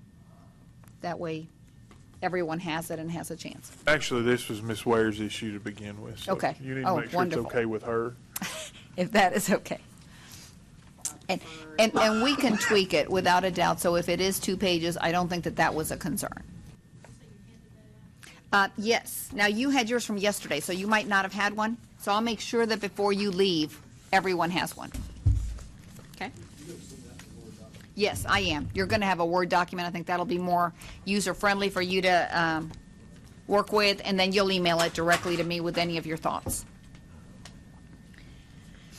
And that is all that I think I had. I'm going to make sure that Liz has an opportunity to go over any rules we still need to vote on. Yes, I've got a few rules that have already all been mentioned, but that the full board needs to do a roll call vote on. The first was mentioned in the engineering committee report earlier. These are the rule package that was passed originally in April. The Attorney General has denied only the rule that contained the confidentiality of references in regards to applications, but the remainder of the rules, there's 1, 2, 3, 4, 5, 6, 7, 8, 9 others that were completely fine, but the AG said that we would have to sever that one rule that didn't get approved and kind of send a new package with your new approval of the remaining items. So if we could have a motion and a roll call vote to approve the rule package from April, reapprove without the confidentiality rule, then we can move that one forward. Okay, we have a motion. Do we have a second? Second. We have a motion and a second. Is there any discussion? If not, all in favor say aye. Aye. Opposed? Motion carries. Has to be a roll call Okay. vote. I bet everybody votes We can yes. use the same motion, though. Just have Wanda. That was a straw poll. Susan Ballard, Robert Campbell, Yes. Ricky Bursar, Yes. Blair Parker, Yes. Brian Tibbs, Yes. Rick Thompson, Yes. Frank Webster, Yes. Kathy Ware. Yes.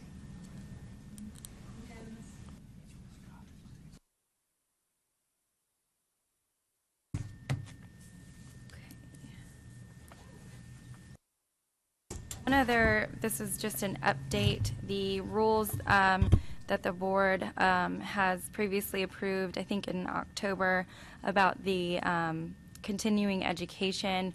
I misspoke last time and said that the rulemaking hearing was going to be at this meeting in December, but it will actually probably be February or April. These rules are still moving through at the same timeline as they were supposed to be moving through. I just had the wrong date for the hearing. So I apologize about that, but I just wanted to give you that update.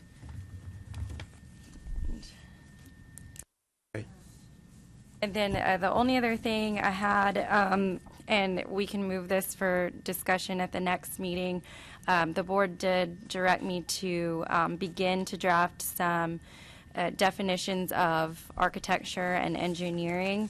The initial draft was included in your materials. It's at the very beginning stages, so all feedback is welcome. If you want to email me individually, if you wanted to discuss that today, you could as well, but it seems like the board is trying to move through the rest of their business. So this was just a first draft, so please feel free to email me individually any suggestions that you might have, and we can put this on the agenda for discussion at the next meeting, if you'd like. Part of the red line. This was on page, So it's in the iPad. I'm sorry, this is on your December 2017 A&E meeting material, page 85. It's actually begins on page 86 is what I'm referencing. The other material on there regarding a seals statute was submitted by Mr. Campbell. We can talk about that at the next meeting as well. But the definitions of architecture and engineering are on page 86. And like I said, just kind of a first go around based on other statutes from Alabama and I think Missouri that the board previously mentioned that they were just gonna interested ask, in. could you forward this to us? Because I think it's just on the iPad. Oh, yes. Yeah, I would be happy to do that.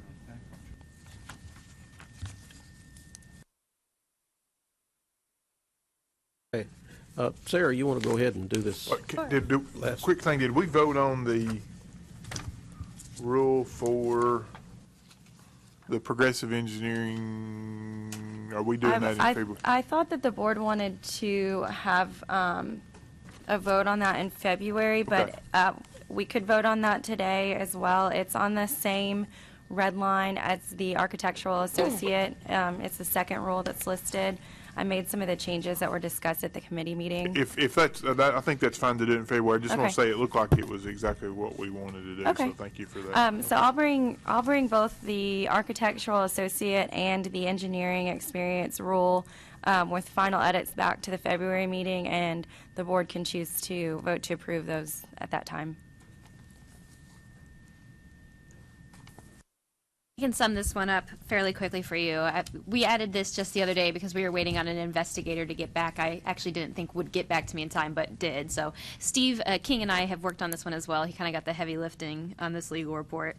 2017-05-1171, 2017-05-1831. This involves an engineering firm and then the PE that was involved in the complaint through that firm, so they're associated. This came in just kind of to try my best to sum it up quickly. This is a large-scale residential project that was being built. The respondent in this case was hired on through a land planner to assist a developer. It was a two-phase project with some sub-phases, but ultimately two phases. During the execution of the second phase, which they did first, I don't think that matters, but just as you read it, during the execution of the second phase, a number of disputes came up between the developer and the engineer.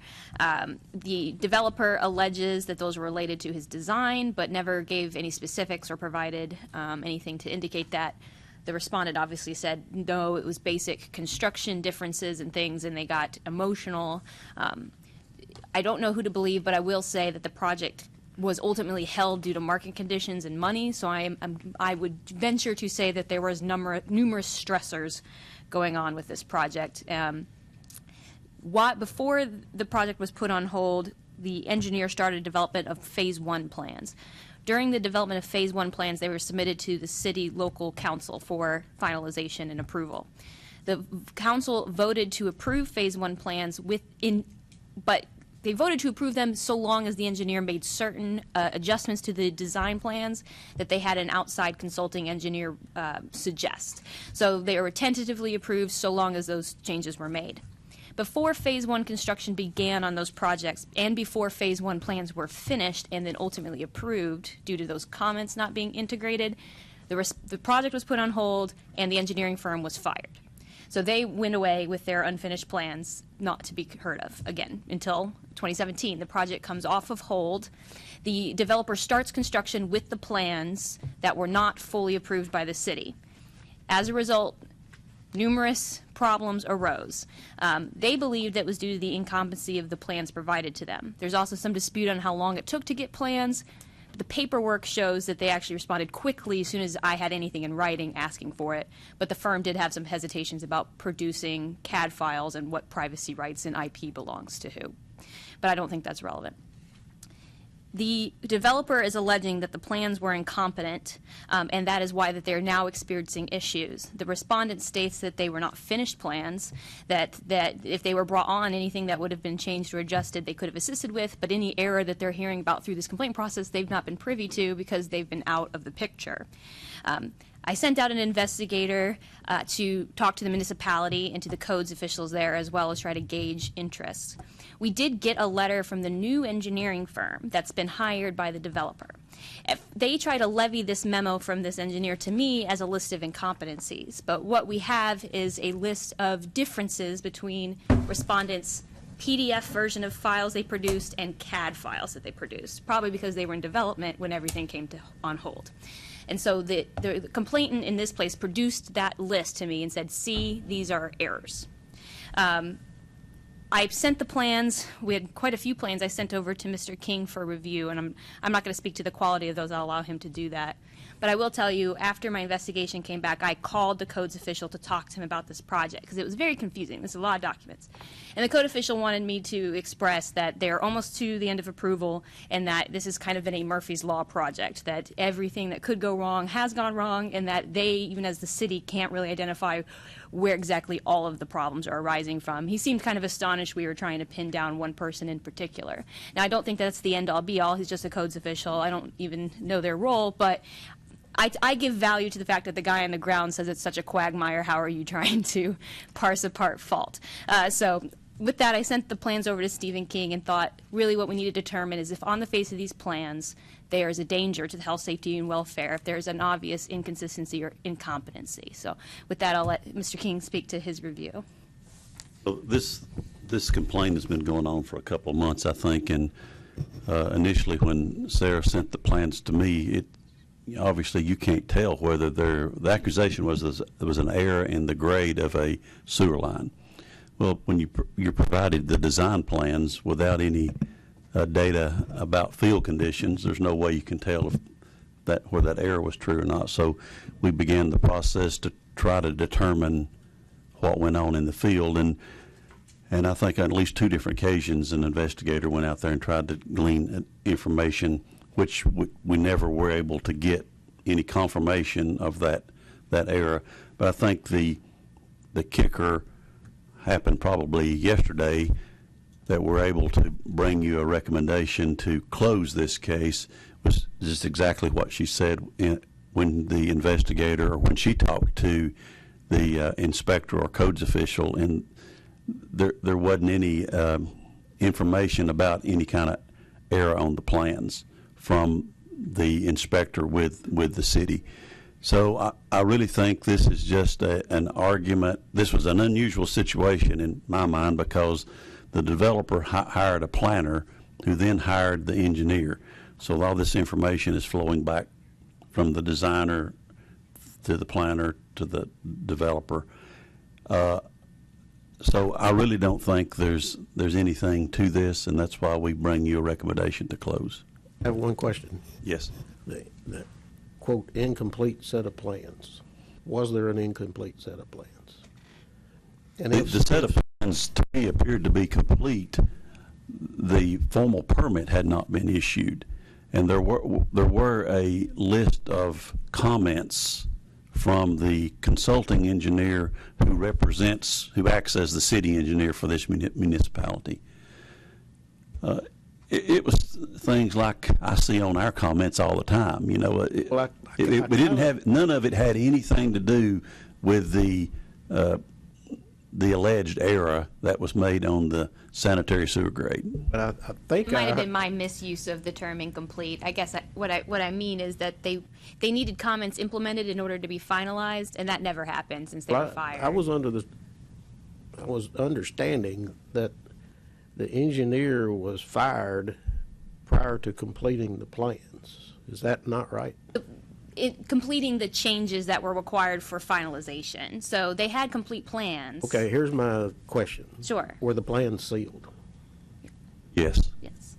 So are they incomplete? They had to be sealed to submit for a permit, but there were. I understand, but if you're They submitting. But they were fired before they got comments back, and they weren't allowed to modify the bids to adopt the comments. Okay, and then somebody grabbed that and went and started building from it. So it'd be just like you submit a set of plans to the fire marshal and they say, we want you to show another egress out of this building or something. You would consider your plans have been completed because you'd gone through it, but they would look at it and say, well, we've got another comment on something. I mean, something, I'm guessing like that. Or That's your correct. bond's not in place or something, is the way I took it.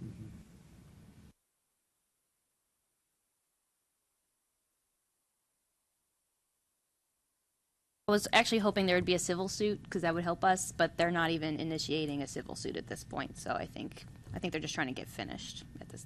So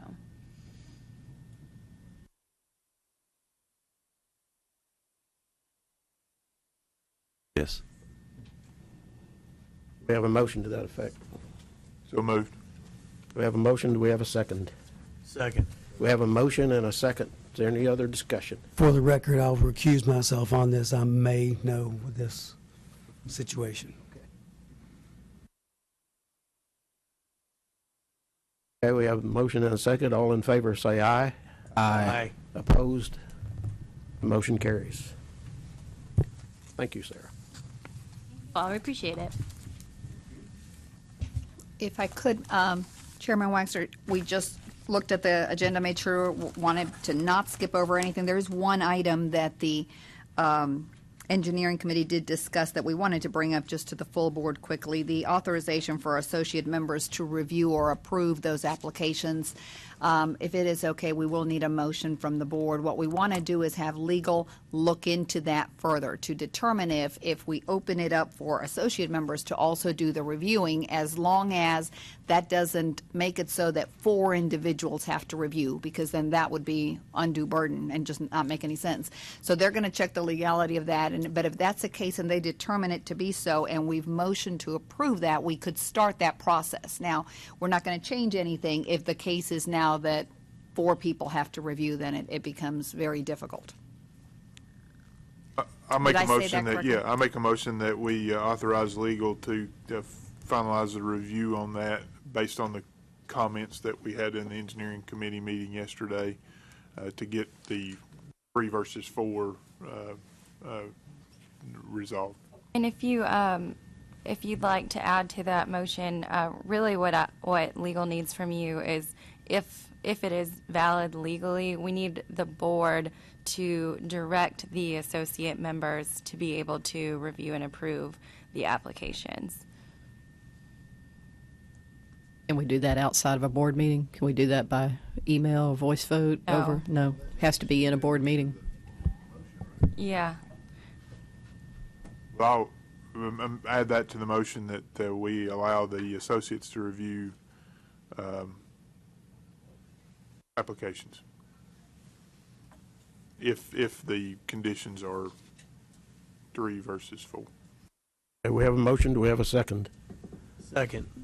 We have a motion and a second. Is there any discussion? There being no discussion, all in favor say aye. Aye. Opposed? Motion carries. Thank you. Any new travel or speakers?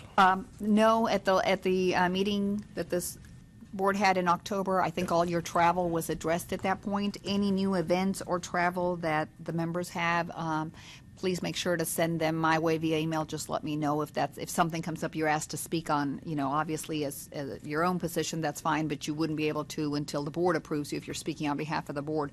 But just to keep us posted anytime that you are needing review or to travel. Right. To be approved. Yeah. Nothing else new. Since Susan Ballard is not here, we won't have a CIDQ report unless Rick wants to make one. I defer to the interior designer. Thank you. Did everybody get a chance to sign Philip Lim's emeritus certificate?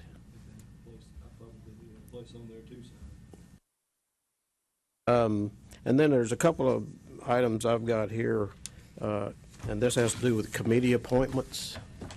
And there are 2 that I would like to put on committee, or the same person twice, actually. But I would like Alton Heathcote to be on the Outreach Committee and also on the Finance Committee. And I think right now we actually have Philip Lim listed as the chairman of the Finance Committee. It's actually Blair Parker. So, and then Brian Tibbs took over Philip's place in the Grants for Higher Education Committee. Laura Reinbold is no longer with us. We'll be updating the committee, and then this particular document, I can send to everyone way before the next meeting. That way, if there's any other changes that you see that we've missed, you can let us know. And as far as I know, we have no other new business unless somebody wants to bring some up. Rick is hungry. Unless y'all have anything, we'll entertain a motion to. I believe we need to vote on the emeritus status. You've signed the certificate. Oh, we We'll do? make sure for the next meeting to invite them, but I think it needs to be voted on. Okay. I make a motion that we present the emeritus status and certificate to Philip Lim at our next board meeting, please, with the corresponding resolution to that. Second. We have a motion and a second. And also, should we add that he has to pass a law and rules exam before he gets it? You beat me to that. Thank you. It's a friendly amendment, right? Yeah. I think we had an oral exam. Oral laws and rules exam. It was suggested that I add a little three-legged stool on there. I think that would be appropriate. We have a motion and a second. All in favor, say aye. Aye. Opposed? Motion carries. We have a motion to adjourn. Motion to adjourn. We have a motion to adjourn. I don't think we have to vote on it. But We did anyway. we do. Yeah. Thank you. Thank you. Okay, well, do we have, before we go, are we off the record, or are we? Wanda's going to get us off the record in Okay. just a second. After she clicks it, there's actually a little bit of a delay. Thank you.